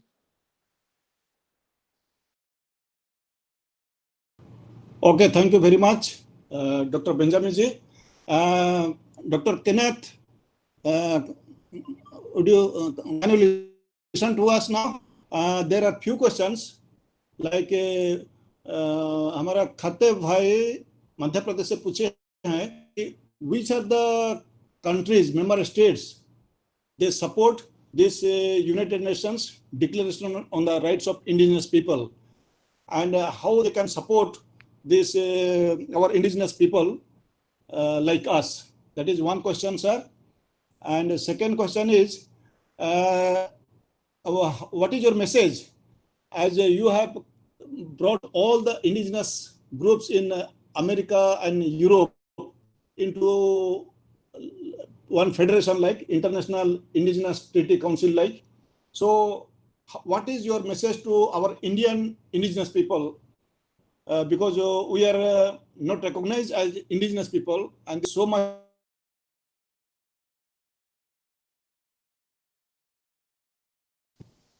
So this is a second question. Then yeah, and one more question is there. Before how Indian government signed the declaration, because one side it does not recognize us as indigenous people, but in spite of that, India has signed this United Nations Declaration on the Rights of Indigenous People. So would you please explain about this one, sir? Dr. Okay. Kenneth, yeah. All right, that's a lot that you're asking, but I do want to support the previous speaker about unity. it has been the most important part of the indigenous, what I call the indigenous international movement, is the unity of indigenous people. When we fought for the declaration, all the indigenous peoples, we used to meet beforehand. We used to meet among ourselves with no states, and just ourselves and our supporters, and that we would develop strategy, we would develop language, develop what we want to see in the declaration. So we came, when we met with states, we met in it with a unified position among all of us. And that was very, very effective. Other movements in the world have studied the indigenous caucus because people were wondering how we got such a controversial declaration through the United Nations, because many, many people said that this declaration would never see the light of day. It would never be approved by the United Nations. But in the end, it was approved. And what other movements have observed is how the indigenous people were unified before they walked into the room with the states. Yes, there were one or two indigenous people who were not with the rest of the group, but that didn't matter, because the high majority of indigenous people were unified, and we were able, even though we all spoke different languages and we came from different parts of the world, we were all colonized, we were all oppressed, we were all disempowered. So those are the things that that unified us, because we all had that same experience, and because of that, we were able to work together. It wasn't always easy, it was difficult at times, but we did prevail in the end. And so that's why what was so important from the previous speaker is that indigenous peoples in India have to unify. They have to come together, and they have to speak with one voice. And I think that's a very important part of development. Also, it's a good political development, because you have to learn how to work together. I can tell you our story of the Haudenosaunee, because the original 5 nations of the Mohawks, Oneidas, Onondaga, Cayuga, and Seneca, we were fighting each other. We were at war constantly with each other. And that we had to, in our story, the creator sent us a peacemaker, and name was the Ganuida. And he came to us and he taught us the ways of peace. He taught us to bury our weapons of war between each other. He taught us to put aside our anger, our hatred for one another, our thirst for revenge, our personalities. We put all those things aside, and that we only use good words with one another, words that don't cut or hurt, so that we can dialogue clearly without insulting each other. And then once we do that, then we only make decisions based on reason and a good mind, using rational thinking. And then we would make our decisions by consensus. All of us together would come to one mind and one decision, and we would go forward together. And that's how we made peace among ourselves, among those who were warring with each other. And that's a very important teaching in our people. And that's what made the Haudenosaunee such a strong a political power and a military power at the same time in North America. So I think in your case in India and any place around the world, you have to learn those ways of peace between each other, and to come together to make yourself a strong force. So it worked with our people. It worked in the United Nations, and hopefully it can work in India to unite your people and to work together. And now, can you get now India endorsed the UN Declaration? Of course, the government of India is a very powerful country in the United Nations, because how many people it has. It makes it have a strong voice, like China, and so India, like China, is very, very concerned about the breakup of their country. You know, it's been India was never united until the British united India, and it's been united since then. So it so the government of India is very, very, cautious about recognizing indigenous peoples in India. India says everybody in India is Indian. The same way China says there are no indigenous people in China. Everybody is Chinese, and that's not true. As you know, there are indigenous people in China. There are indigenous people in India. There are indigenous people in Indonesia and Africa. There are this argument about states are saying that when, as a country, everybody is a citizen of that country, and there are no differences internally, and we know that's not true. And that so it is going to be difficult for the indigenous people of India to change the mind of India. And you have to find the politicians. You have to find the people in the government, even at the lowest levels, and work your way up to convince them that yes, there are indigenous peoples in India, and we are together. We're united. We have rights. And we are going to assert those rights. And we're not looking for violence. We're not looking for, any kind of, disruption, but we are looking for our own rights. I always caution people. I always tell people that indigenous people, we have the high moral ground. We have the high moral ground in our arguments, and that we don't need to resort to terrorism or violence to express ourselves. We have to express ourselves because we are right. We are just people, and that our arguments are true, and that we are peoples with our own right to self-determination. And those arguments are our best weapon. Is our honesty and our truthfulness.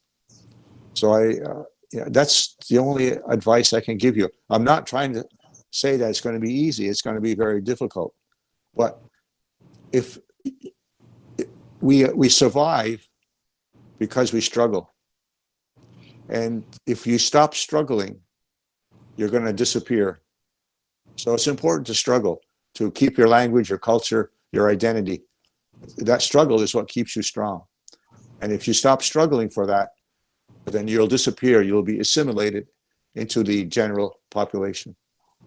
So I encourage the indigenous people of India to keep up their struggle and to be strong, and hopefully you will be successful as the years go by. Thank you for listening. Yeah, thank you. So wonderful thoughts, sir. Thank you very much. So inspiring. May I ask Dr. Benjamin to just translate to Hindi, because this was very important message Dr. Kenneth has given to us. In short, advocate Nicholas Berla, मैं अपने साथियों को बतलाना चाहूंगा कि हमारे श्रद्धेय Kenneth जी को ये सवाल किया गया था कि किस प्रकार से हम अपने आदिवासियों को यूनाइट करेंगे, और साथ ही साथ उन्होंने ये बतलाया अपने जवाब में कि जो इससे पहले जो प्रोफेसर वर्जीनियस खाखा ने जो बोला वो उनकी बातों से बिल्कुल सहमत हैं, और उन्होंने बोला कि सबसे पहले हम आदिवासियों को, जितने भी भारत के, उनको एक होना पड़ेगा। इसका उदाहरण उन्होंने अपने देश के आदिवासियों से तुलना करके दिया। उन्होंने बोला कि हम 5-6 समुदायों वाले आदिवासी थे अपने देश में, और हम लोग आपस में बहुत लड़ते और झगड़ते थे, मारा काटी भी होता था, खून खराबा भी हो जाता था, और इस कारण से आदिवासी समुदायों के बीच में समन्वय नहीं था और आदिवासी समुदायों के बीच में शांति नहीं थी। तो क्या हुआ, एक दिन की इन समुदायों में से एक आदिवासी समुदाय ने एक शांति दूत को भेजा सभी समुदायों के पास। वो शांति दूत आदिवासी ही था। वो सभी आदिवासी समुदायों के पास गया और इनको शांति का पाठ पढ़ाना सिखलाया, और उनको एक साथ काम करने का पाठ सिखलाया, एकजुटता का पाठ सिखलाया, एक दूसरे को बर्दाश्त करने, एक दूसरे को क्षमा करने, एक दूसरे की बातों को सुनने और उनकी बातों को धैर्यतापूर्वक सुनने का पाठ उन्होंने सिखलाया। और उन्होंने ये भी सिखलाया उनको कि किस प्रकार जब हम एक साथ होते हैं तो बल हमारा बढ़ता है, और जब हम आपस में बिखरे हुए रहते हैं तो हम लोग घटते हैं। तो इस प्रकार से जब वो शांति दूत अलग अलग आदिवासी समुदायों के पास वो शांति का प्रचार लेकर के गया, शांति का सुसमाचार लेकर के गया और प्रेम का सुसमाचार लेकर के गया, और सबों के साथ उन्होंने एक ऐसा मित्रता का संबंध बनाया जिसके फलस्वरूप ये हुआ कि जितने भी आदिवासी समुदाय थे सब लोग एक साथ एक जगह पर आकर के कम से कम बात करना शुरू करी, और उन्होंने अपनी बातों को अपने सामने एक दूसरे से बांटना शुरू किया, एक दूसरे को धैर्यता पूर्वक सुनना शुरू किया। अगर किसी ने किसी को गलत तरीके से बातचीत भी कही तो उनको क्षमा करना भी सीख लिया, और साथ ही साथ उनको ये भी बतलाया कि एक दूसरे को किस तरीके से बर्दाश्त करना है। ये इन चीजों का पूरा उनको प्रशिक्षण दिया गया था शांति दूत के द्वारा, और इसकी बदौलत वो पूरा समुदाय, जितने अलग अलग समुदाय आदिवासी समुदाय थे, वे सब एकजुट हो गए। आज भारत में इसी चीज की सबसे ज्यादा जरूरत है। आज हमारे भारत जो आदिवासी समुदाय है वो खंडित है, छोटे छोटे भागों में खंडित है। कोई अपने अपने राज्य में काम कर रहा है, कोई अपने अपने ब्लॉक में काम कर रहा है, कोई अपने अपने जिला में काम कर रहा है, और हम लोग एक दूसरे की बात सुनना नहीं पसंद कर रहे हैं। हो सकता है हम लोग का खुद का अहम होगा, या हमारे समुदायों की बातों को हम किसी दूसरे के द्वारा नहीं कहलवाना चाहते। आज हम सभी लोगों का एक ही मकसद होना चाहिए कि जितने भी आदिवासी समुदाय हैं, चाहे वो जहां पर भी हैं, शांति का समाचार लेकर के एक दूसरे के पास पहुंचे। सभी लोगों को एक दूसरे से बर्दाश्त करना होगा, सभी लोग को क्षमा करना होगा, सभी लोग के पास प्रेम से एक दूसरे की बातों को सुनना होगा। और ये हमें याद रखना है कि जब हम एक साथ हैं और जब हम संघर्ष और प्रयासरत हैं तभी हम जीवित हैं। बड़े ही आखिरी शब्द में जब केनेथ जी ने बोला, बहुत ही सुंदर चीज बोला, जब हम संघर्षरत हैं तो ही हम जीवित हैं, तो ही हमारा अस्तित्व जीवित है। जब तक के लिए हम स्ट्रगल कर रहे हैं तब तक के लिए हमारा अस्तित्व जीवित है। जिस दिन हमने अपना संघर्ष, अपना प्रयास छोड़ दिया तो हम जो आम समुदाय है, जो गैर आदिवासी समुदाय है, उनके साथ मिला दिए जाएंगे, उनके साथ जुड़ करके हमारी खुद की अस्मिता है, हमारा खुद का जो अधिकार और जो भी हमारा आइडेंटिटी है, अस्मिता है, वो सारी चीजों को हम खो देंगे और उनके साथ हमारी सारी चीज विलुप्त हो जाएगी। तो इस कारण से उन्होंने ये बोला कि अगर आपको अपना इंडिजिनस स्टेटस हो गया या अपने अधिकार हो गए, उसको अगर दिलवाना है, क्योंकि भारत ने संयुक्त राष्ट्र में ये घोषणा करी कि जितने भी भारत में लोग रह रहे हैं वो सभी इंडिजिनस है, वो सभी इंडियंस है। इस प्रकार का घोषणा वहां पर उन्होंने किया, और आज भी भारत यही पक्ष रख रहा है संयुक्त राष्ट्र में। तो उन्होंने ये बोला कि ऐसा नहीं है। कैनिक जी ने बोला कि हम सभी को पता है कि भारत में और चीन में, जिस तरह से भारत है उस तरह से चीन है, भारत और चीन में आदिवासी हैं, और दोनों ही देश नकारते हैं कि आदिवासी नहीं है, सभी लोग इंडिजिनस हैं, सभी लोग इंडियंस और चाइनीज हैं। तो इस प्रकार को अगर हमको अपने अधिकारों को, अपनी बात को सरकार के सामने रखना है तो हमको एक रणनीति तय करनी होगी। हम लोगों को एक संगठित रूप में होकर के एक ऐसी शक्ति उभर करके आनी होगी जिसको हमें राजनीति में भी और साथ ही साथ राजनेताओं के साथ मिल करके उनकी बातों को मनवा करके अपनी बातों को उसमें डालना है। तो इस तरीके से उन्होंने अपनी अच्छा, बातों को रखा और ओके, संवाद को खत्म किया। धन्यवाद सर। ठीक, thank you very much doctor Benjamin ji. Professor खाका के लिए दो इम्पोर्टेंट क्वेश्चन दिए हैं सर।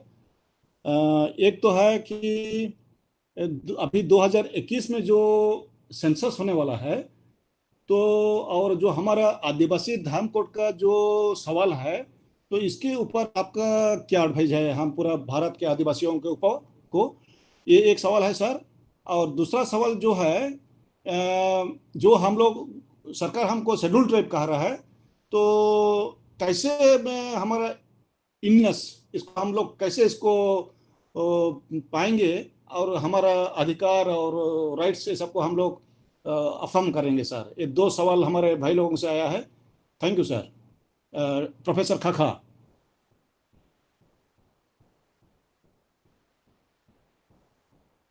सर माइक ऑन कर लें प्लीज।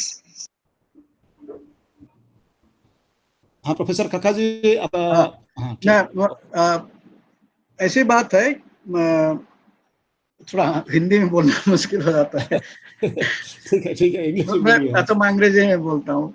हाँ हाँ। देखिए, आदिवासियों का तो शुरू से ही एक अपना धर्म हुआ करता था। तो उसको वो अपना जो भी नाम दें, कोई भी जगह जाइए उनका अपना धर्म था। अगर अगर मुंडा का है, मुंडा का अलग धर्म होता था, संथाल का अलग धर्म होता था, बिरहोर का अलग धर्म होता था। तो कहने के मतलब जितने आदिवासी समुदाय है उतना ही धर्म होता था।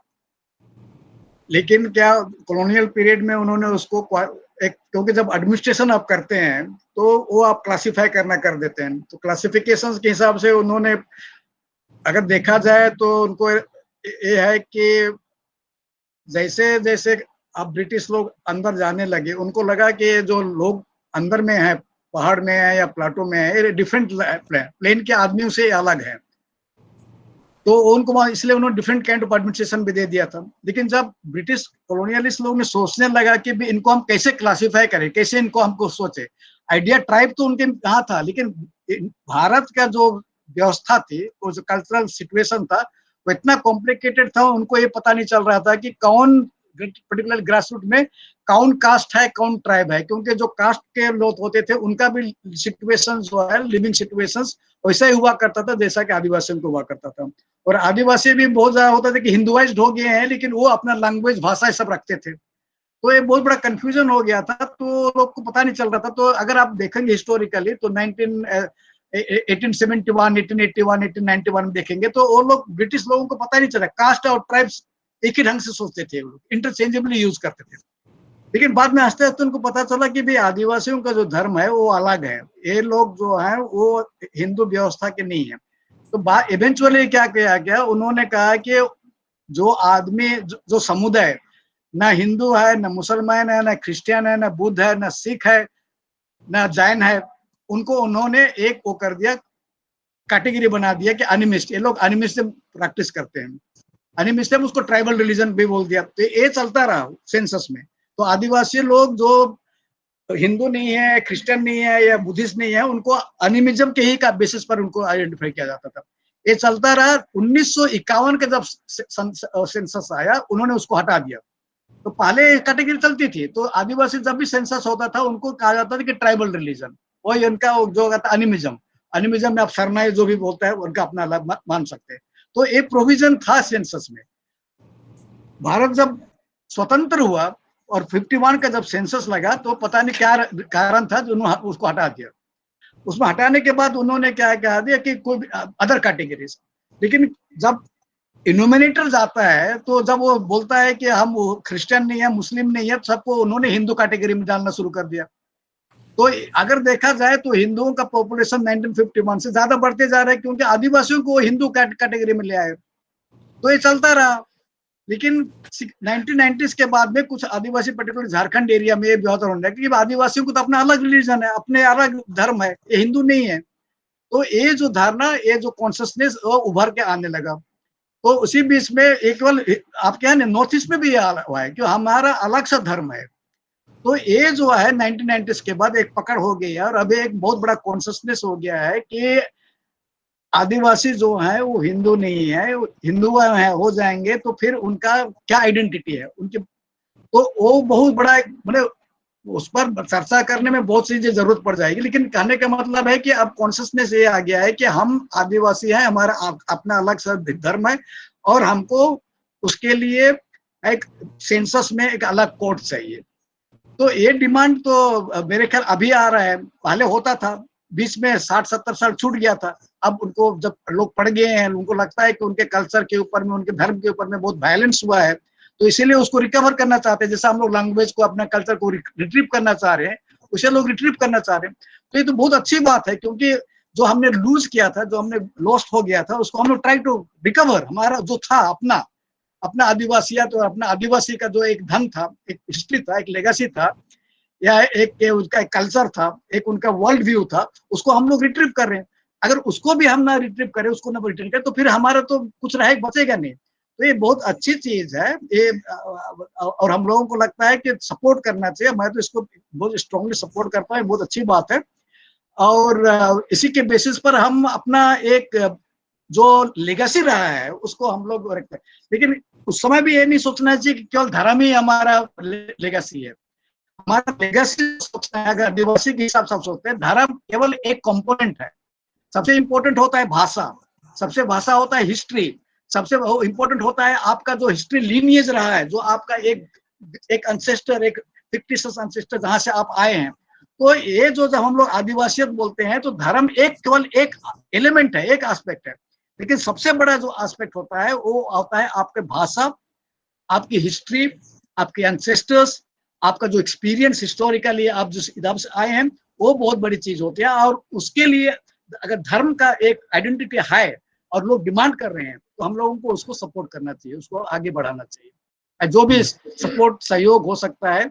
और ये बहुत जगह हो रहा है आजकल। आजकल राजस्थान में हो रहा है, गुजरात में हो रहा है, मध्य प्रदेश में हो रहा है, पहले तो कल झारखंड में हुआ करता था, उधर में आपको नॉर्थ ईस्ट में भी हो रहा है। तो ये हाई कॉन्शियसनेस, और मुझे तो इसमें कोई प्रॉब्लम ही नहीं है कि ये, और हमारा कॉन्स्टिट्यूशन तो कहता है कि आप you are freedom to choose your own religion. उनका अपना रिलीजन था, वो लॉस्ट हो गया था, they want to come back to the religion. तो उसमें तो कॉन्स्टिट्यूशनल राइट भी है उनका, उसमें तो कोई फर्क नहीं पड़ता है। लेकिन यह है कि गवर्नमेंट का जो हालत है अभी, जो हिसाब से सोच रहे हैं, तो उसको चैलेंज करना पड़ेगा, उसके लिए आप मोबिलाइज करना पड़ेगा, वो जरूरी है। और आई थिंक सबको उसके लिए काम करना चाहिए, अच्छी बात है, क्योंकि हमारा रिकवरी का एक एजेंडा बनता है। और आपका यूएन डिक्लेरेशन भी बोलता है और हमारा कॉन्स्टिट्यूशन भी बोलता है कि हमको हक देता है कि हम उस रिलीजन को करें जो हमारा है उसको। लेकिन हमारा चाहते हैं कि हमको उसको रिकॉग्निशन मिले, अच्छी चीज है। बहुत बहुत धन्यवाद सर, बहुत बहुत धन्यवाद। Very brilliant explanation. एंड शायद हमारे जितना भी आदिवासी लोग देख रहे हैं, सुन रहे हैं, आपको जरूर समझ गए होंगे। तो अभी समय बहुत चल रहा है, ऑलरेडी हमारा 2.5 घंटा से ऊपर हो गया, ऑलमोस्ट 3 घंटा जैसे होने वाला है। तो हम लोग अभी इसको समाप्ति की ओर जाएंगे। तो सारे सबको बता देता हूँ जरूर, लेकिन आखिरी में मैं काल का जो प्रोग्राम है उसके ऊपर, और थोड़ा हमारा जितना भी स्पीकर्स लोग थे और जितने भी श्रोता लोग हैं, सबों को धन्यवाद देने के लिए मैं अभी डॉक्टर विंसेंट एक्का को निमंत्रण करता हूं कि वो काल का प्रोग्राम के बारे और आज का धन्यवाद को समर्पण करें। तो विंसेंट एक्का जी। शायद थोड़ा सा इनको अंग्रेजी में बोलना पड़ेगा। खाका जी ने जो इम्पोर्टेंट बात कही है इंग्लिश में, उसको हिंदी में करने से शायद अच्छा रहेगा, मैसेज सारे को जाएगा। अच्छा ठीक है, बतला दीजिए, आप ही बतला दीजिए। हाँ, प्रोफेसर के बेंजामिन जी संक्षेप में। Thank you, Dr. Vincent Ika. I will briefly explain what Professor Khaka has said. The question that was put to Professor Khaka, that how can we claim the tribal religion in the Indian Constitution, especially in the census which is going to happen in the next year, that is 2021. Because till now, the indigenous people do not have a separate category or a column of indigenous religion.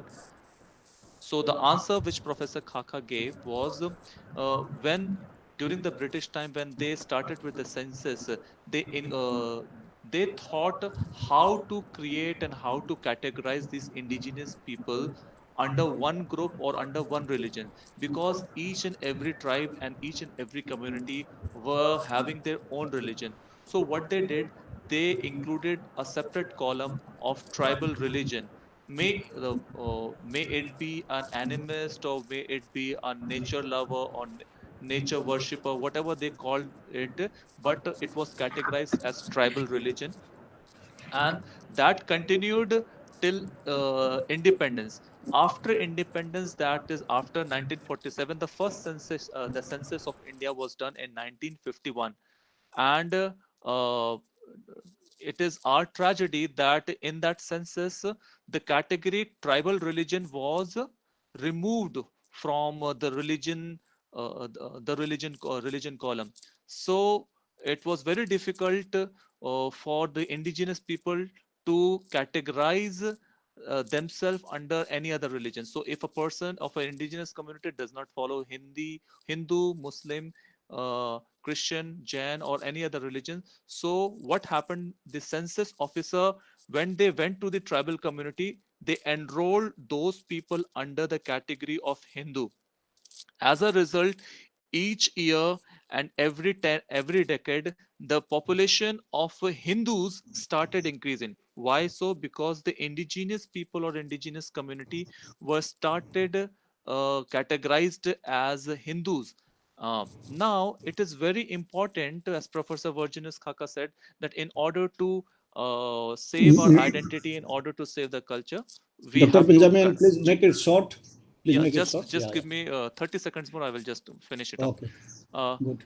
so he said that I totally favor that there should be a separate religious code, and there should be a separate religion column where the tribal religion or indigenous religion should be mentioned, and any indigenous community who does not follow any religion under any religion, may it be Hindu, Christian, or anything, they should be ticked marked as a tribal religion. And in this way, we can assert the tribal rights, we can save our history, we can save our languages, we can save our identity also in this manner. Thank you so much. Yeah, thank you very much. Dr. Kenneth, maybe in India, we may be about 200 millions population will be under indigenous peoples or more than that also. But we are divided this way in the census and in different ways, and we have lost ourselves. So that's the whole background. So we are trying to unify ourselves, and this type of questions are coming. Okay, thank you very much. Now I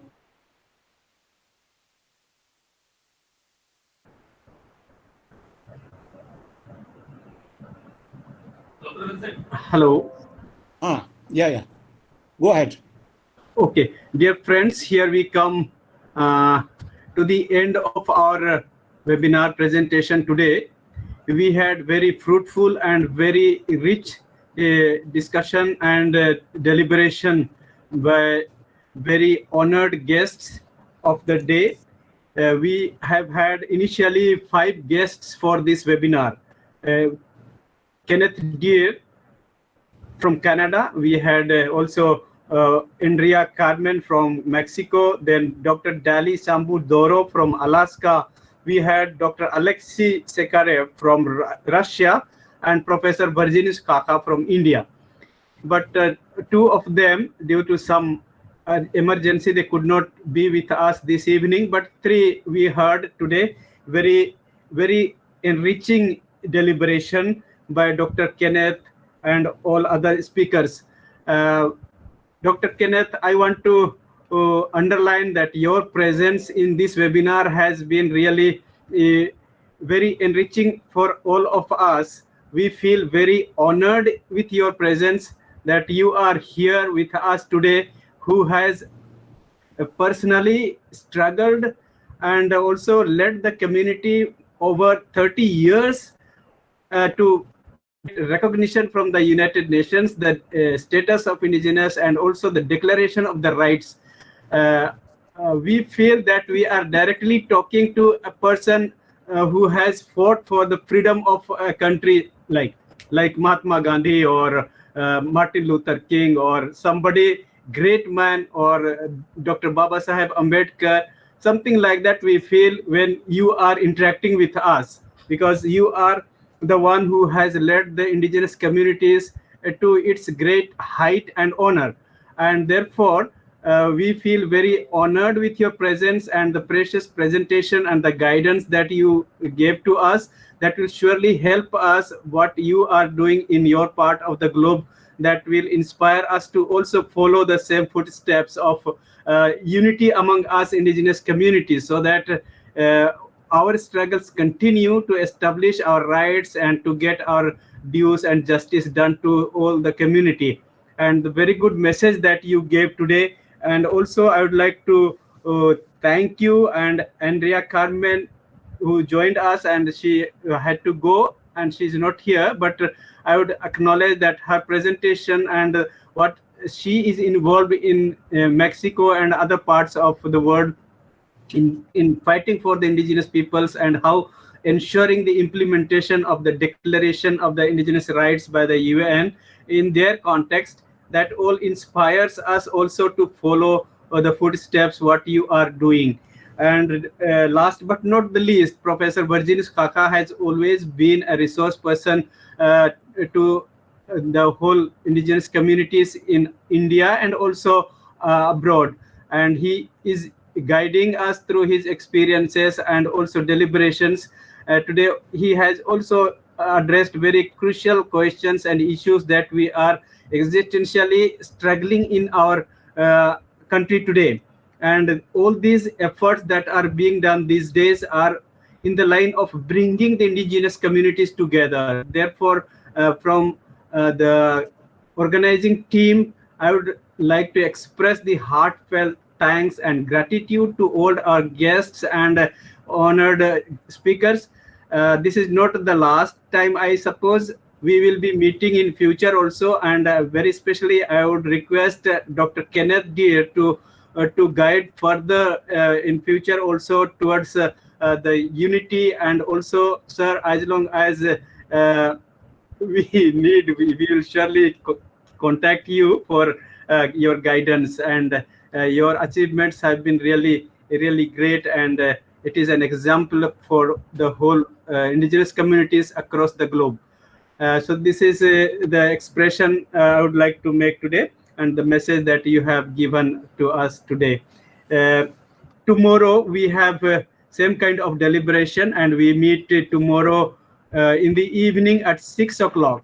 At 6 o'clock we have the final day of our celebration of Indigenous Peoples' Rights Day, and many of our indigenous brothers and sisters from across India will join, and we will meet at 6 o'clock, 6 to 8:30, 2.5 hours today. Because of the translation and bilingual presentation, we had almost 3 hours we have spent. And I would again thank Kenneth Deere. From the beginning, from 7 o'clock you are here with us. That itself shows that how much you are concerned about us and our unity and the presentations that are going on. And tomorrow we have our honorable guest from India, the Honorable Governor of Madhya Pradesh, Chhattisgarh, Madam Anusuya Uike will be one of our guests and speaker. We have also Chief Minister of Jharkhand, Hemant Soren, who will be joining us. Then we will have also our other friends from different fields that they have their practical experience. Dr. Ravi Thakur from Himachal Pradesh. We will have on Supreme Court lawyer Shamona Khanna with us.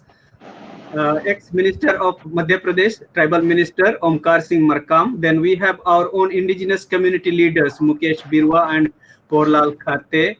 Mukesh from Jharkhand, Porlal from Madhya Pradesh. So we have all these 5-6 friends tomorrow talking to us, and we will be discussing our Indian context and our unity, how we are going to forge ahead.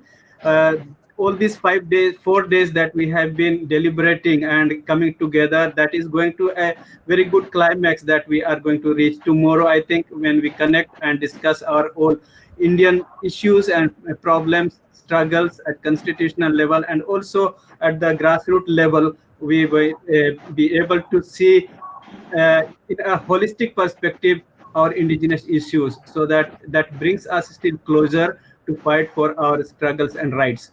So this is the message that we would take along with us as we are parting for the night now. Some parts will be morning, other parts are going to be noon time in Canada and other places. So once again, thanks to all for participating. Good evening, good morning, and good afternoon from different parts of the globe. Our friends are watching. Kenneth, we are very much really honored for your presence. You are still with us now. So, dear friends, here I would like to again thanks one and all our Indian friends and friends from abroad, South Asian countries, that they are also joining us this evening. Thank you. Good evening. Johar. Jai Adivasi. Thank you, Johar. Yeah. Thank you, Dr. Benjamin. Thank you. Dr. Benjamin, थोड़ा सा अच्छा हिंदी में।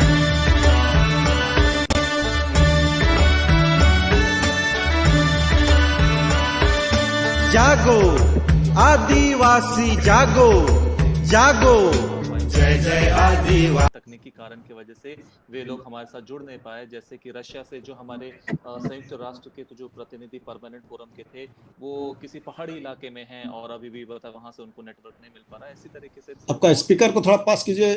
और वैसे भी दो और ऐसे हमारे साथी लोग थे जो हमसे संपर्क नहीं कर पाए तकनीकी कारणों की वजह से। कल के लिए हम आपसे निवेदन करेंगे कि कल आप हम सभी लोगों के साथ जुड़ें। कल की हमारी जो हमारा कार्यक्रम है वो 6 बजे से शुरू हो जाएगा और हम लोग इसको 8:30 बजे तक चलाएंगे। 2.5 घंटे का सफर रहेगा आप लोगों के साथ।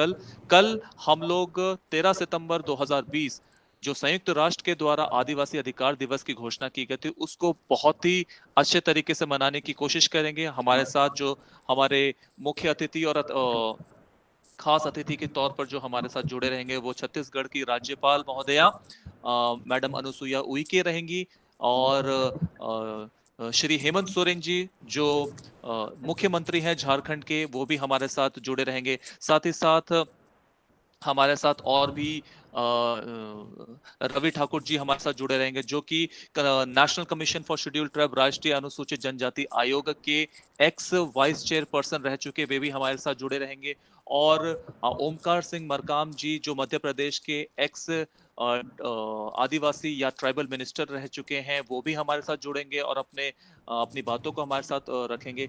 इन राजनीतिक नेताओं के साथ साथ हमारे पास जो सामाजिक नेता जो हैं मुकेश बिरवा जी जो झारखंड से रहेंगे और पोलाल खरते जी जो हमारे साथ मध्य प्रदेश से जुड़ेंगे, वो भी अपनी बातों को हमारे साथ साझा करेंगे। आप सभी लोगों से निवेदन है कि कृपया ज्यादा से ज्यादा लोग हमारे साथ इस 13 सितंबर को खासकर हमारे साथ जुड़े क्योंकि इसमें पूरे भारत के आदिवासियों को और उनके अधिकारों के बारे में अलग अलग लोग अपनी बातों को साझा करेंगे और सारे भारत के आदिवासियों को एकजुट में लाने के लिए, एकता में लाने के लिए ये एक बहुत महत्वपूर्ण कदम रहेगा।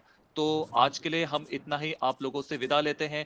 आप लोगों को हम लोग बहुत बहुत धन्यवाद देते हैं कि आप लोगों ने इतनी देर तक हमारे साथ अपने आप को बनाए रखा और अपना समय दिया, अपने बहुमूल्य समय दिया, उसके लिए बहुत बहुत धन्यवाद। पूरे आयोजन समिति की तरफ से मैं आप लोगों को पुनः गुड नाइट कहता हूँ, धन्यवाद कहता हूँ, जोहार कहता हूँ, जय आदिवासी कहता हूँ। हम फिर कल मिलेंगे जुड़ने के साथ। धन्यवाद। बहुत बहुत धन्यवाद डॉक्टर बेंजामिन जी। तो हमारा सेंट्रल कमेटी की ओर से जितना भी भाइयों और बहनों और दादा दीदी, जितना भी बच्चों, जितना भी सुन रहे हैं पूरा देश में, from Kashmir to Kanyakumari, Gujarat to Nagaland, जितना भी भाई बहन है सारे सबों को बहुत बहुत धन्यवाद। और कल फिर से मिलते हैं और इसी के साथ सबको जोहार, आपकी जय, जय आदिवासी। जय आदिवासी, आपकी जय, जोहार। जय आदिवासी।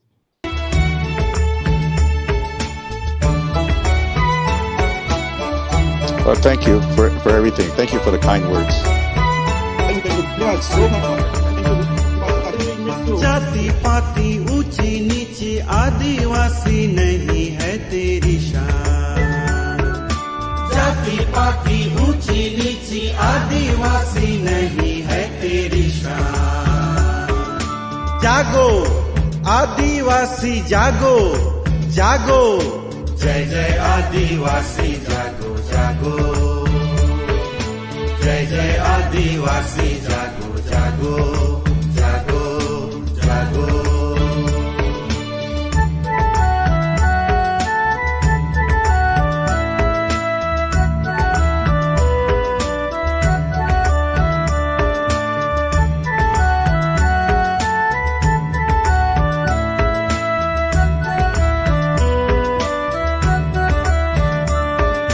आदिवासी भारतवासी आदिवासी जागो, जय जय जवान।